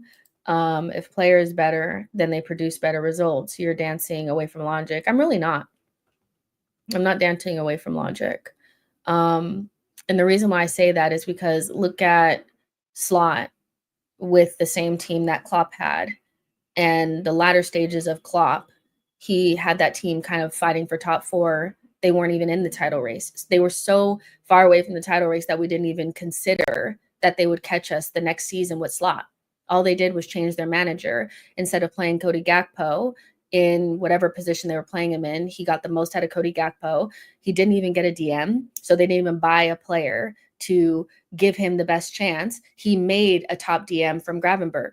He stopped letting Salah have to do so much defensive work and allowed him to do what he was doing. So, excuse me, but coaching does matter. And I know you're trying to make an excuse for Mikel, but of course you have to have good players, but he's definitely not getting the best out of the players that he has right now. He's just not. So, he has a very expensive squad, and his coaching matters. His coaching matters, period.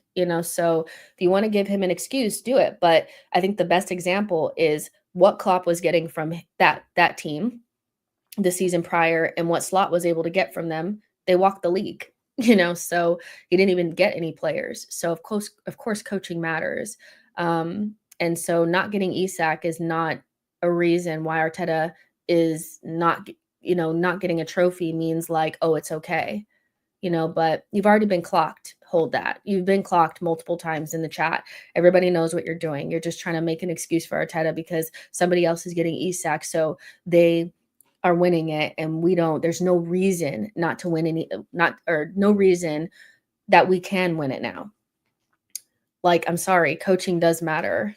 It does. If it didn't, then you could put me on the fucking sideline and get the same results.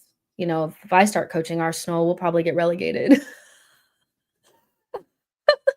Nothing is guaranteed. Even if Arsenal were to sign Isak, some of you would have complained on Arsenal why they didn't sign Gyökeres. I mean, coaching 100% matters.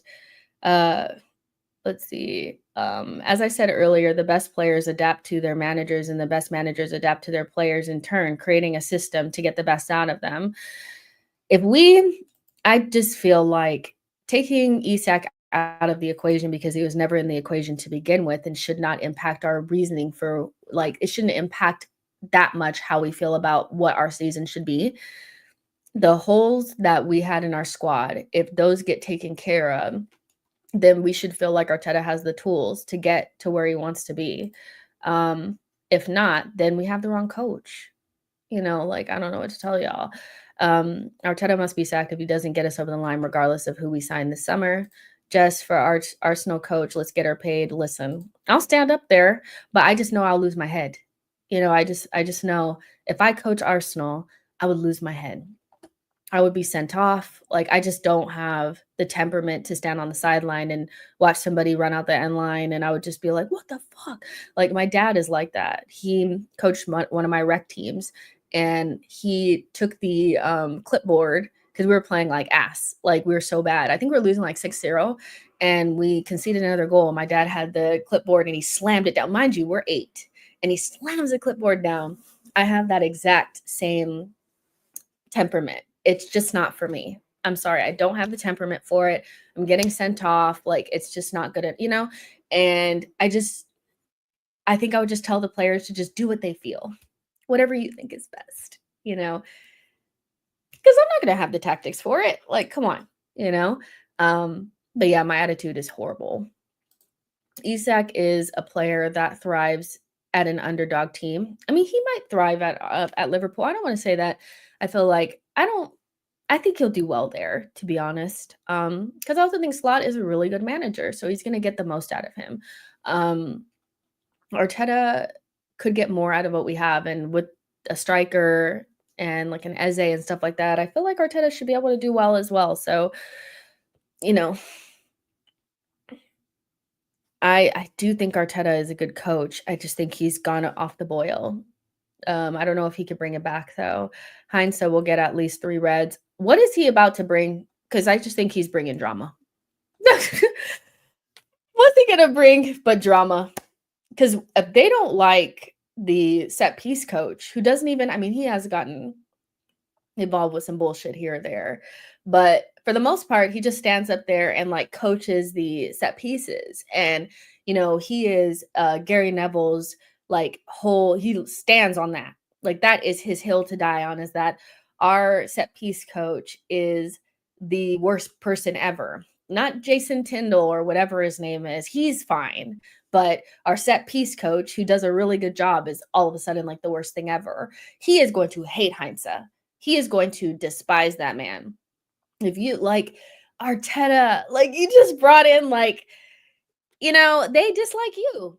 And Arteta already, like, he had settled down so much this season. I think Arteta, he only got, sent to the stands once, and that was the final game of the season, was it not? One of the last games of the season, he got sent to the stands. I think it was the last game of the season. But he was way, way better than what he had been in the past. But they still acted like, oh, look at him outside of his technical area. Look at him outside. Heinze? One thing we're going to do is double down. Like, we're going to double down. It's like, if we want box crashers, we're going to get more box crashers. We want more, scrutiny on our sideline reputation. We're going to bring in Heinze. Like, that's what we're going to do. We're going to double down. Arteta must evolve tactically this season and give the players freedom to take a game into their own hands if required. I'd like to see Heinze after a 1-1 draw to Fulham at home. I hope Heinze is makes these players work, if that makes sense. I want him to be strict on them and, make them realize that they need to take some responsibility as well. I think Arteta definitely needs to take quite a bit of responsibility. But equally, I think some of the players need to look at themselves in the mirror and say, am I getting complacent, or can I do more? You need somebody that's going to, make them keep themselves honest, if that makes sense. So Arsenal's team is good enough to win the league, even if Liverpool signed Isak. Not once did they call out Klopp for being out of his technical area. Only Arteta is a problem. They can't stand him. And I get that Arteta is a little jarring at times, but it's mostly just everybody gets stupid when it comes to Arsenal. Like, everybody stands outside their technical area. Like, the report of club wanting more money is Sporting. I think you're talking about Sporting. Yeah, but I think we'll get a resolution later on today. If not today, then early tomorrow because um, these club to club talks have been coming forever, and basically they want the add-ons. For those of you guys who don't know what's going on with um, Jokeris, club to club talks with actual agents and shit being in London is still happening right now. And they want more add-ons, or not more add-ons, but the add-ons have already been agreed upon. It's 10 million, but Sporting with their greedy asses want them to be super achievable, meaning instead of having add-ons that are achievable by winning things or scoring goals in the Champions League or whatever, they want add-ons for breathing air. They want add-ons for, you know, appearances or, you know, being in game day squads, so they're trying to figure out. Arsenal want them to be some really achievable and then some having to come with him actually have to work on it, you know? So, I think that my issue with it is that his agent, the player, and also Arsenal have done quite a bit to make this deal come to fruition, but Sporting have done nothing. To be honest, they haven't come down at all and they want more and more and more. And so I do think that they're kind of falling into line with what their reputation is, because if you know anything about Sporting and you've read about how they've conducted themselves in past things, but they're kind of hard to deal with. And so I think if we didn't really want Yogers, it would have never went this far. I think Arsenal would have walked away like they did with Sesko. But I think they really want him now, and we've done so much, and his agent and as well as Jokeris. And so we'll see it through. I just don't know, I just don't ever want to deal with Sporting again. Like, they're not coming to the table at all, you know. Um, and that's just frustrating. That'll all get worked out. I'm calm. This is what Berta is best at. Sporting always do this. They do. They always do this. It's just annoying. Sporting have rubbed their reputation in the mud after this deal with Arsenal, but this has been their reputation for a while now. I just think maybe we weren't paying attention, or, whenever something happens with Arsenal, it's amplified, so everybody talks about it. But they do this with everybody. They make it really difficult, and I know it's like, well, they deserve it. They should get their money, but there is negotiation, and I feel like you do stand kind of firm, but equally, you do have to come to the table a little bit, and they're not really coming to the table. Um, and that's what's frustrating. That Verandis guy is just like a loss, just like the West Ham, president, whatever. They're all kind of the same, where their ego actually supersedes the negotiation process, and they just want to win. And there you go. All the big deals have this sort of stuff where it takes a little long. It happened with Liverpool with Wirtz and Chelsea with Fernandez. Berta bullied the Sporting president. It happened when we signed Rice. West Ham were doing stuff to piss us off just for the sake of it. And I want to also say that this exact thing actually did happen with West Ham, because we got the fee agreed. And then it took another 2 weeks to get the actual, because I remember Ornstein was like, they put in the bid, they've accepted it, but there still needs to be details ironed out. And this is what happened. It took another 2 weeks for us to just decide on the add-ons, because we wanted the same thing. We wanted add-ons that they had to be worked for, and West Ham wanted super achievable add-ons. So, and for people that are like, the add-ons, what does that mean? It's the additional that you get that get triggered because certain things happen. And so when you want super achievable add-ons, we're talking about making game day squads and making appearances. Arsenal want them to be, if I'm spending this amount of money on this player, they should help us win stuff. So, goals in Champions League games, wins, things like that. And so trophies, that's where you get Ballon d'Or clauses and shit like that, so they have to come to a happy medium there. And I just don't know if there will be one, because this Ferrandis guy is nonsense. let's see. What hope do we have of winning major honors next season if we currently aren't even the best team around? Um, like I said, you don't have to be the best team to win cups at all. But listen, I mean, we still have to do as best as we can and compete, because if in the end of the day we don't feel like we're better than Liverpool, then what's the point of even trying? You know, not being the better team is not going to stop Chelsea or Man City from trying to win the league, but if it stops Arsenal, then we're just weak. We just yeah, I don't know how to even answer that really. Other teams get to buy good players and there's no two Isaks. So if we can't buy Isak, then just don't try. Like what? There's 4 opportunities to win trophies on offer every single season. And when's the last time somebody has won all 4? Who's done a quad? So Arsenal still need to try to win something. And obviously a major honor would be useful, but and that's what we would really want. But again, City were far and clear the best team when they lost to Chelsea in the Champions League final. So we need to I feel like at the end of the day, we need to just focus on us. There's only one Isak. We can't buy him as well. So there's no excuse for not winning or at least trying or getting close to it because we couldn't buy Isak. Better teams that are not as good as us have beat us, So, yeah.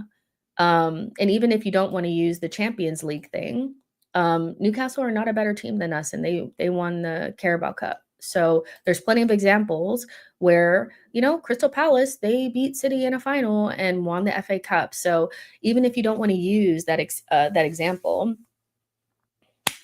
you don't have to be the best team to win shit sometimes. Don't know what to tell you. Musa says Edu fumbled Isak deal, instead went for Jesus. It wasn't just on Edu though, Musa. It was the club. This is when you get those non-footballing people involved, they're the ones who decide, well, our valuation of him is much lower because Arsenal are obsessed with Premier League proven, because for some reason in their evaluation of players, Premier League proven is really high. So they value players coming to the Prem, and I feel like everything is about data with them. And I feel like there's some sort of calculation that they've done where they've figured that Premier League players, players that you buy from the Premier League do better or translate better to Arsenal or other teams out instead of players from outside.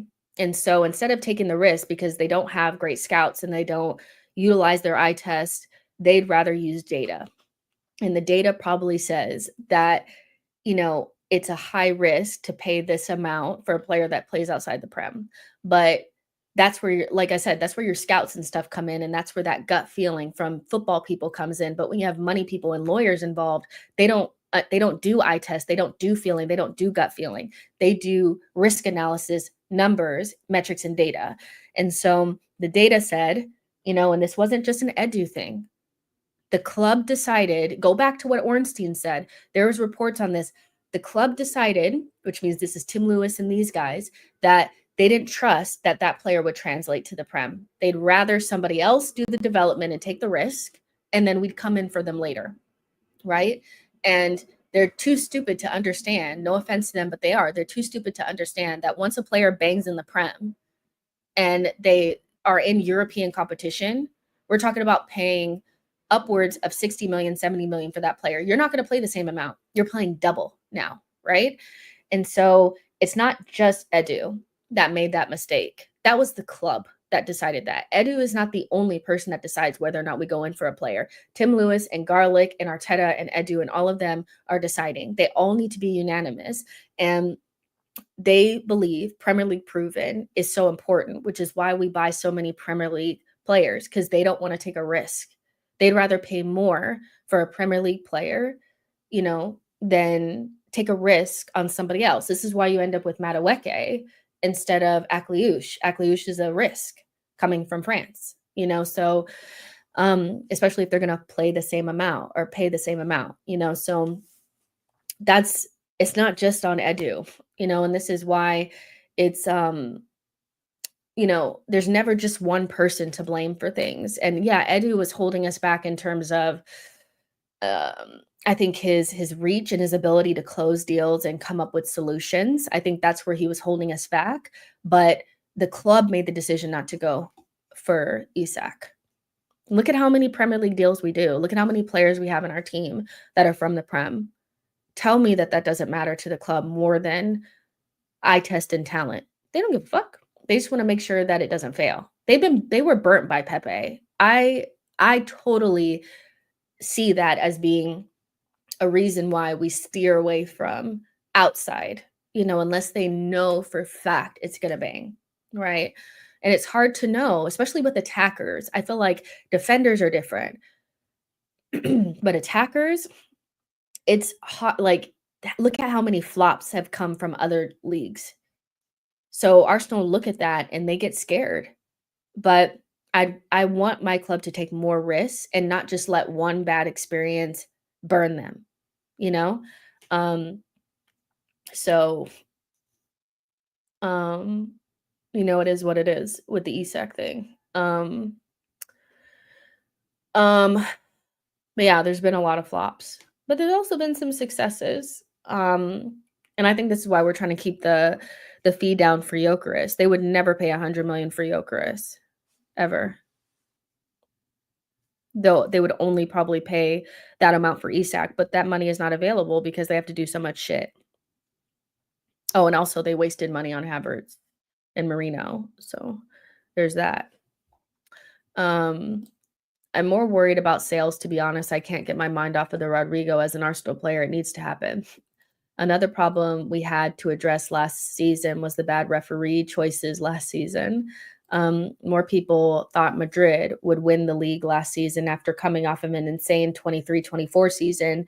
Barca won it. Support the club, not the players. Or support the club, not players. Isak not coming to us shouldn't stop the belief. And I mean, nobody thought that Liverpool would win the season. Sometimes things come out of nowhere. I do think that,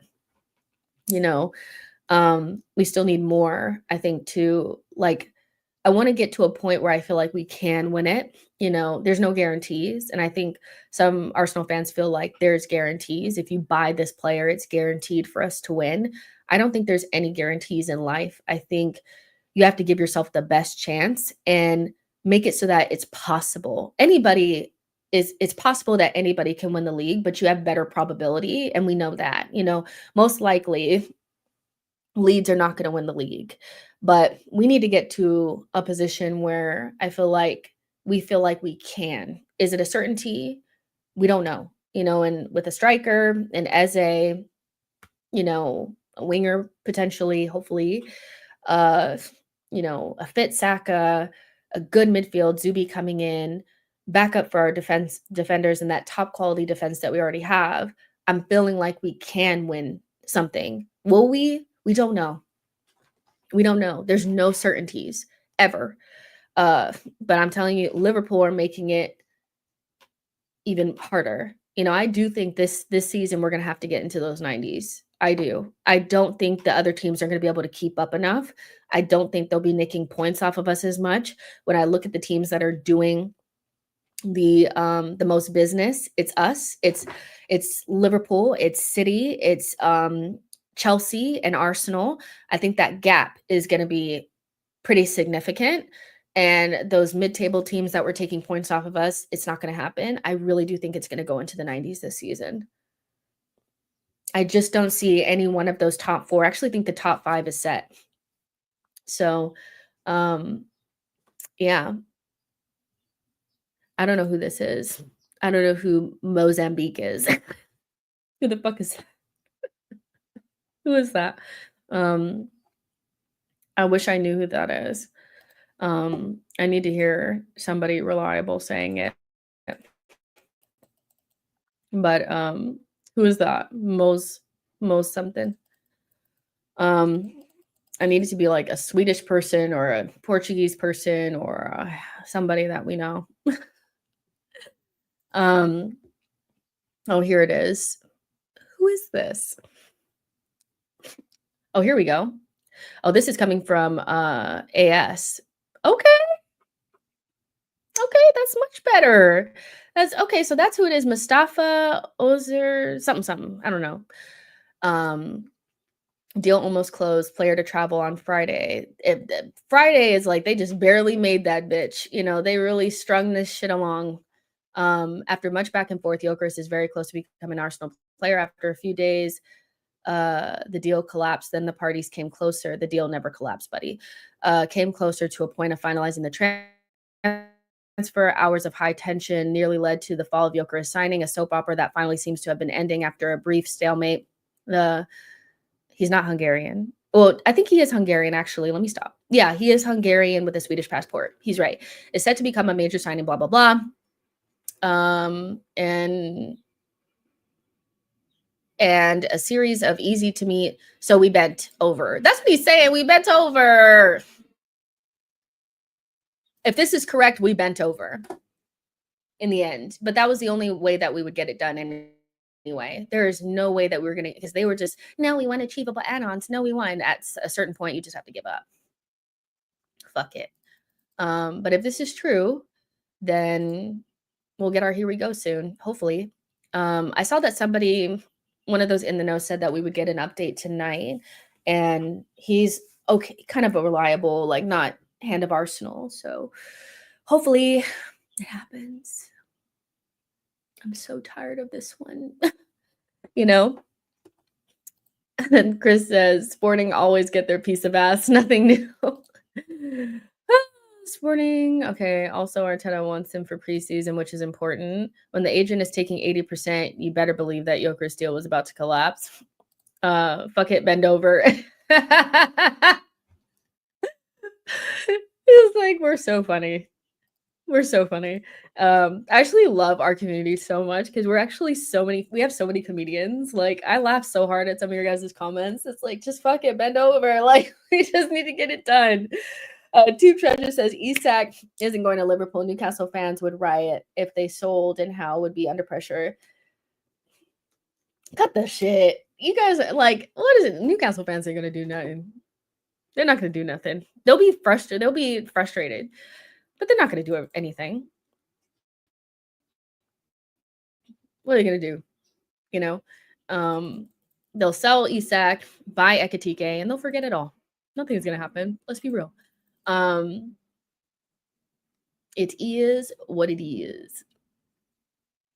Let's see. Somebody's writing shit. Hold on, let me see. I have to go pick up my mom from the airport in a little bit, so I'm gonna have to go soon.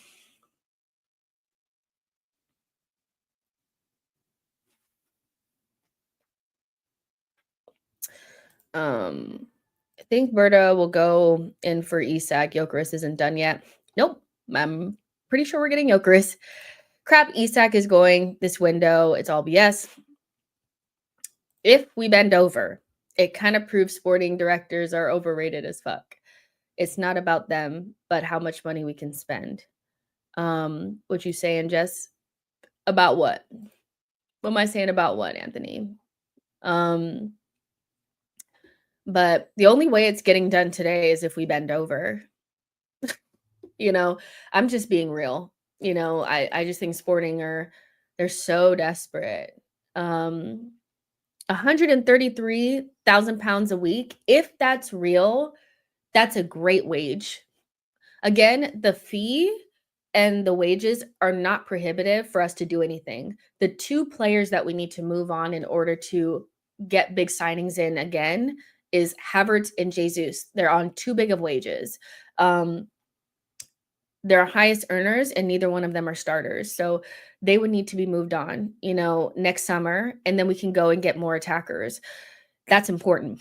133,000 pounds a week, if true, plus only a guaranteed fee of, let's call it 60 million pounds, is so good if it's true. I need that. Fabio Vieira agents are actively working on a move away from Arsenal. Exploratory talks have been held with several clubs, and Premier League sides are interested. Where'd you find that, AD? I like your avatar as well. Eze looks really good in an Arsenal kit. Havertz needs to score 30 goals from the bench to justify that wage. He needs to go. Now they definitely need Eze and a top winger. Are we legit fighting for third place with Chelsea now? I actually think this is probably the first time it might actually end up being a much tougher race between 4 teams. I just don't think that, because again, what this really comes down to is if Arsenal get the players that they're look like they're getting, I just don't think we'll suffer as much as we did last season beating the mid-table. It'll go back to what it was before. We're beating good team, we're beating almost everybody home and away, and then it's going to come down to those big games. You know, we'll all be taking points off of each other, and maybe Liverpool might just be a little bit better. But I don't know if it's fighting for third place and being so far off with everyone else. I think people are being a little over the top, but yeah. Because our biggest problem is not playing up against big teams. Our problem is beating the small teams. And we know we can beat the small teams as long as we can score goals. Our biggest problem last season is we weren't able to score goals because of whatever reason. We had injuries, and then our attackers weren't good enough. With a striker, with an Eze coming in, with fit Saka, things like that, we're not going to have as big of a problem scoring goals. So, yeah, but whatever. If you guys think we're fighting for third place, fair enough. I get it. Isak, Wirtz, all that kind of stuff. Whatever. Gunner says that Howe has a good relationship with Liverpool owners. Doing the rounds will make some Newcastle fans noisy. Newcastle fans, I told you that I did not feel like Isak was safe at your club for the long term. All that 3 years left on the deal and all that kind of stuff. I don't know what to tell you. Well, I at least said that I felt like he would agitate or at least be open to leaving. I just didn't know if he would come to us or not, but whatever. That's not our problem. Jesus killing me with these rehab videos like, stay available, my guy. We don't care of the comeback stories. Listen, when I tell you the one propaganda I'm not falling for is Gabriel Jesus comeback. That is propaganda I am not falling for. He needs to be moved away. That's all I'm going to say. Like the player, wanted him at the club. When we signed him, I was gassed. I love Gabriel Jesus. I think he's such a good player. And I fell for we could make him better. But I've learned better since. It's not even so much about what he does on the pitch. It's the fact that we don't see him on there enough. And one thing about Arsenal is once you have an injury-prone player, they don't stay fit. It's pretty much like done dusted, right? And so I just can't fall for it. At a certain point, he'll come back in September or whatever, and people will be, but he blah, he that. It's done, guys. It's over. It's over. It's done. He is a good player. And if I had to choose between a fit Gabriel Jesus and a fit Havertz, you guys know what I would choose. I'm choosing Gabriel Jesus every day of the week because he's a better player. Some of our best recent memories have come with him in the team. So, of course, I would keep him if he was fit, but he ain't. And that ACL, that might have been the cook. That might be it. I like the boy. I wish he had been, I wish he had been it for us, but it didn't work. Jagoon says, Jesus died in 22. We'll never forget, though. When I tell you, I don't want to say that I jinxed it, but I remember, you guys remember if you guys have been here, I was at the Qatar World Cup, right? And so I'm watching this game, this dead rubber, where Jesus and Martinelli both played in it. Martinelli came on, but Jesus started. And I thought, now wouldn't that be fucking shit if one of them got injured in this dead rubber because Brazil had already gone through. So they had, rotated the squad and all that kind of stuff. And I was like, this dead rubber. I really hope neither one of our players get injured. And he jumped or something and he came down and he looked uncomfortable. He didn't fall or anything like that, but he kept stomping his foot. Stomping, stomping, stomping. And I thought, he's done his knee, hasn't he? Stomp, stomp, stomp, stomp, stomp. And then he came off and he was icing it. And I was like, that's him done, isn't it? And lo and behold, it cooked him. Cooked him. And I'll just never forget that feeling because I'm at the World Cup and I'm thinking about fucking Arsenal. That's all I'm thinking about. My whole brain, just like, it's like that meme of, I think it's like Elmo or one of those, the puppets from Sesame Street. And everybody behind is talking, but you can't hear it. All you can just hear is like this loud, like shh noise. That's how I felt. I was like, he's cooked. And when players do that, when they stomp the ground, it's because something happened to their knee. And the same thing happened with Timber. He started stomping his foot on the ground. And I remember I was like, he'd done his ACL. Like, such a bad feeling. And Jesus's problem is not so much that he's not good enough. Because there's a world where we buy Jokeris and we have Jesus and we're really, really, really good. But he can't stay fit and he's on too high of a wage. So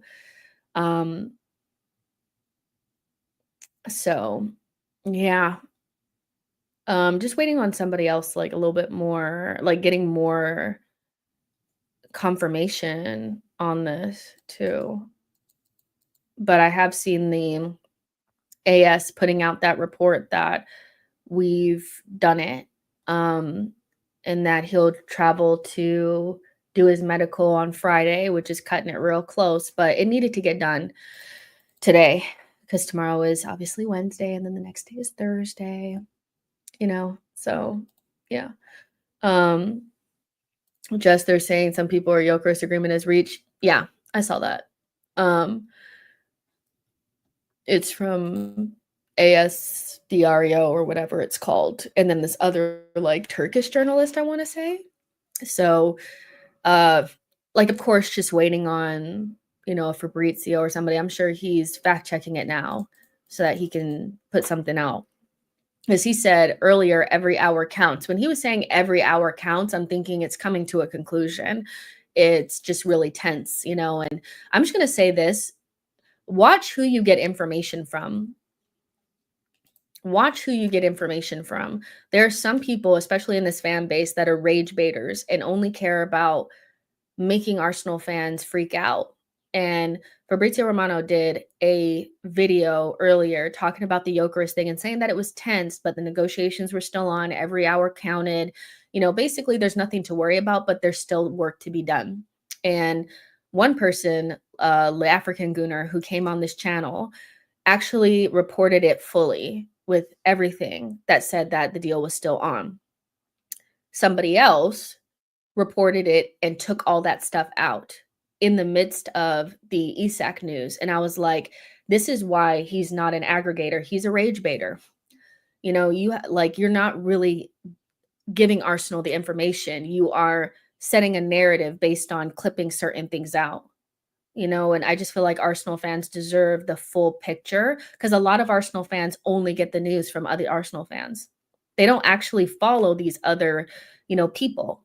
They only get their information from Arsenal fans. And I'm like, watch who you follow and who you get information from, because I was like, hello, like, I know that the deal is still on. And then, going to Fabrizio's video and then seeing what African Gooner put, it was stark difference. You could tell that he kind of clipped that part out that said that it's still ongoing and every hour matters and they're working to find a conclusion. But he purposefully cut that out to make sure that Arsenal fans lost their shit. And I'm just like, why do you want us to be miserable? Like, I don't fucking get that shit. I don't think you should lie, but you also shouldn't intentionally leave things out. I think like omission is also lying, to be honest. I don't know how you guys stand, like where you guys stand on that, but lying by omission definitely is something that I think is there, so watch who you listen to, because some people just want Arsenal fans to be in a tizzy, and I don't understand why they do that. Havertz is a good player. People who are trying to act like he's a bad player are dishonest as fuck. Listen, um listen, I don't um I don't think Havertz is a bad player. I just think that for what we paid for him and what we did not get because we got him has been pretty detrimental to where we wanna go. It stifled us. It's made us kinda stay, from the 2022-2023 season, we kinda went like this. We got a little better, but still, not that much better. And then we plateau, from there. It's not all his fault, but when you spend that amount of money on a player, you expect to get, I think, much more than what we've gotten. And so he's basically just, I think, surpassed people's expectations. I think people felt like, because remember, he was on the list of, the biggest flop in Premier League history. I think people forget that he was 100% on those lists.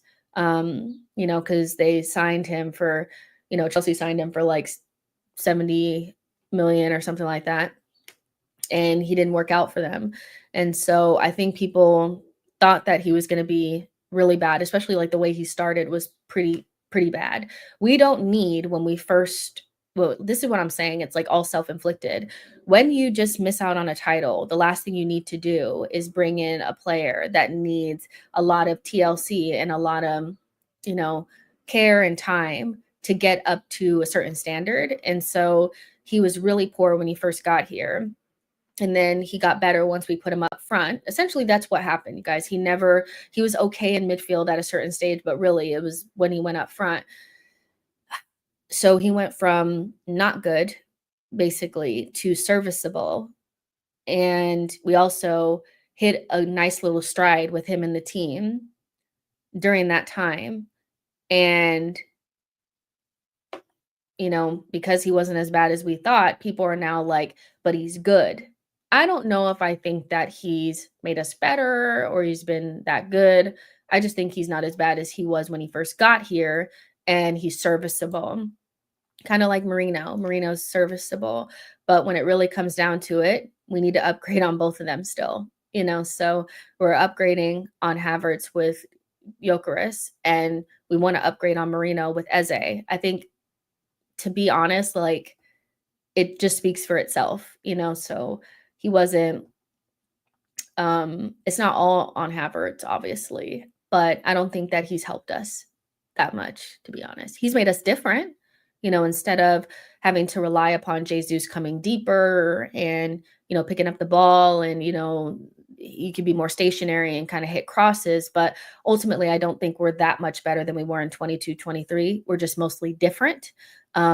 We score a lot less freely, but we're more defensively sound. When we were in 22-23, we were less defensively sound, but we were more free flowing and scored more easily. So, yeah.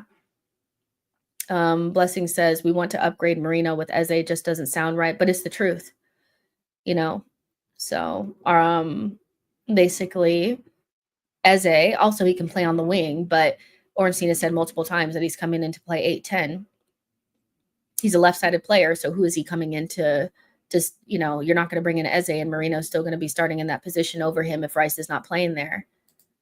We're still rebuying in the same positions because we're making mistakes, So Marino, I don't know why he was bought in the first place, didn't solve anything. Deal done, breaking medical Friday.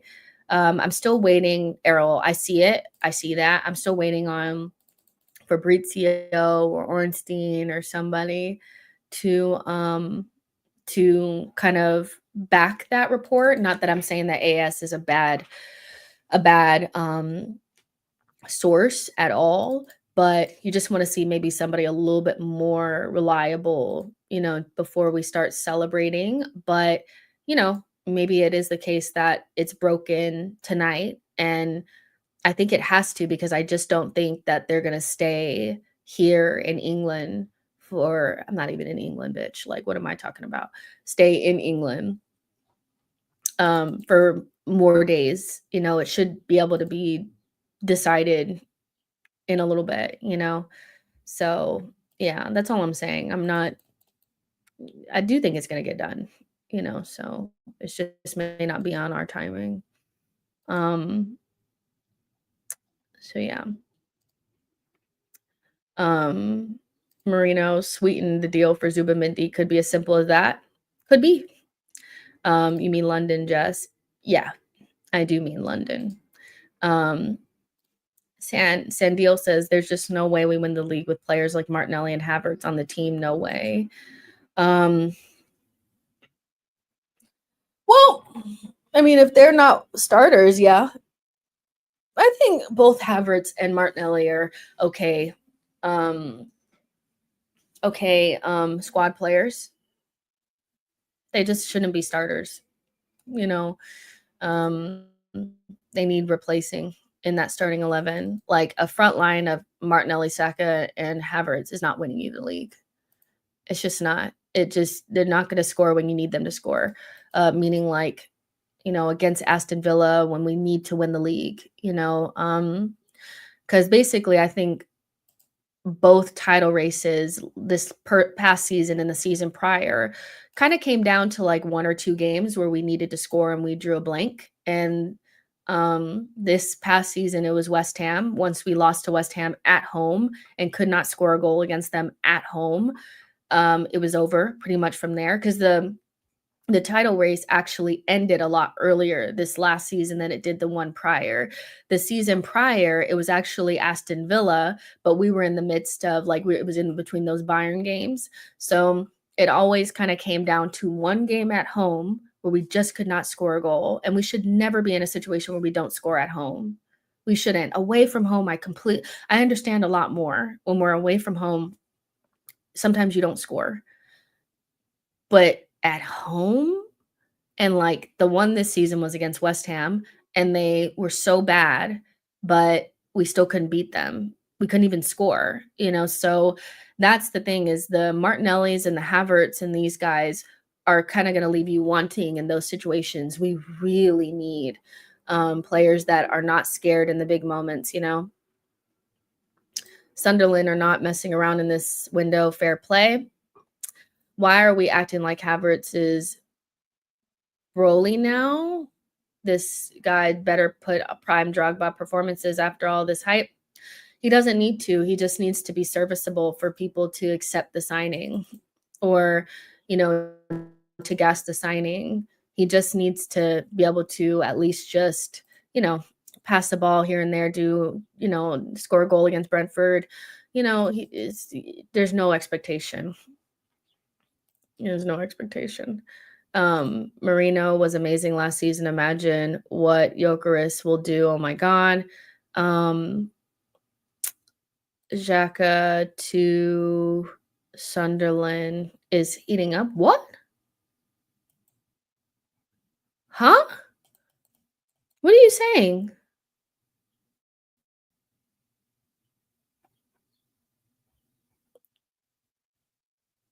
What do you mean?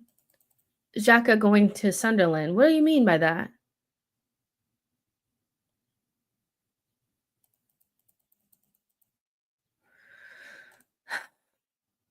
Didn't they want Guendouzi before? I'm annoyed.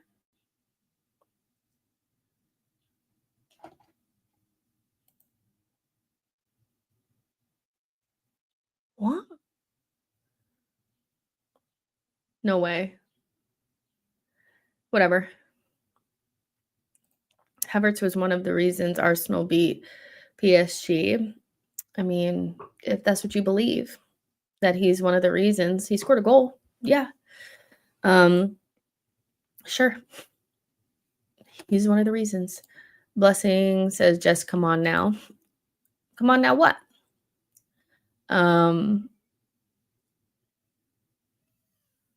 Havertz is not underrated. He is just not good enough to start for this club. This is kind of what I'm saying. Xhaka, Job combo, Sunderland messed up. I will not believe it. Tagliafieri, yeah, he's kind of like I don't think I've seen him ever get anything right. Like, like first to it, broke the news kind of thing. Xhaka should go get the bag and go to Saudi. Don't waste your time at Sunderland, but maybe he fancies the fight. I don't know. I wouldn't. But listen, guys, I need to go pick up my mom from the airport. So we will reconvene tomorrow. Hopefully we'll have a here we go for Jokeris because a bitch is tired, Enough of sporting. I want them out of my life. When you just cannot wait for something to be over.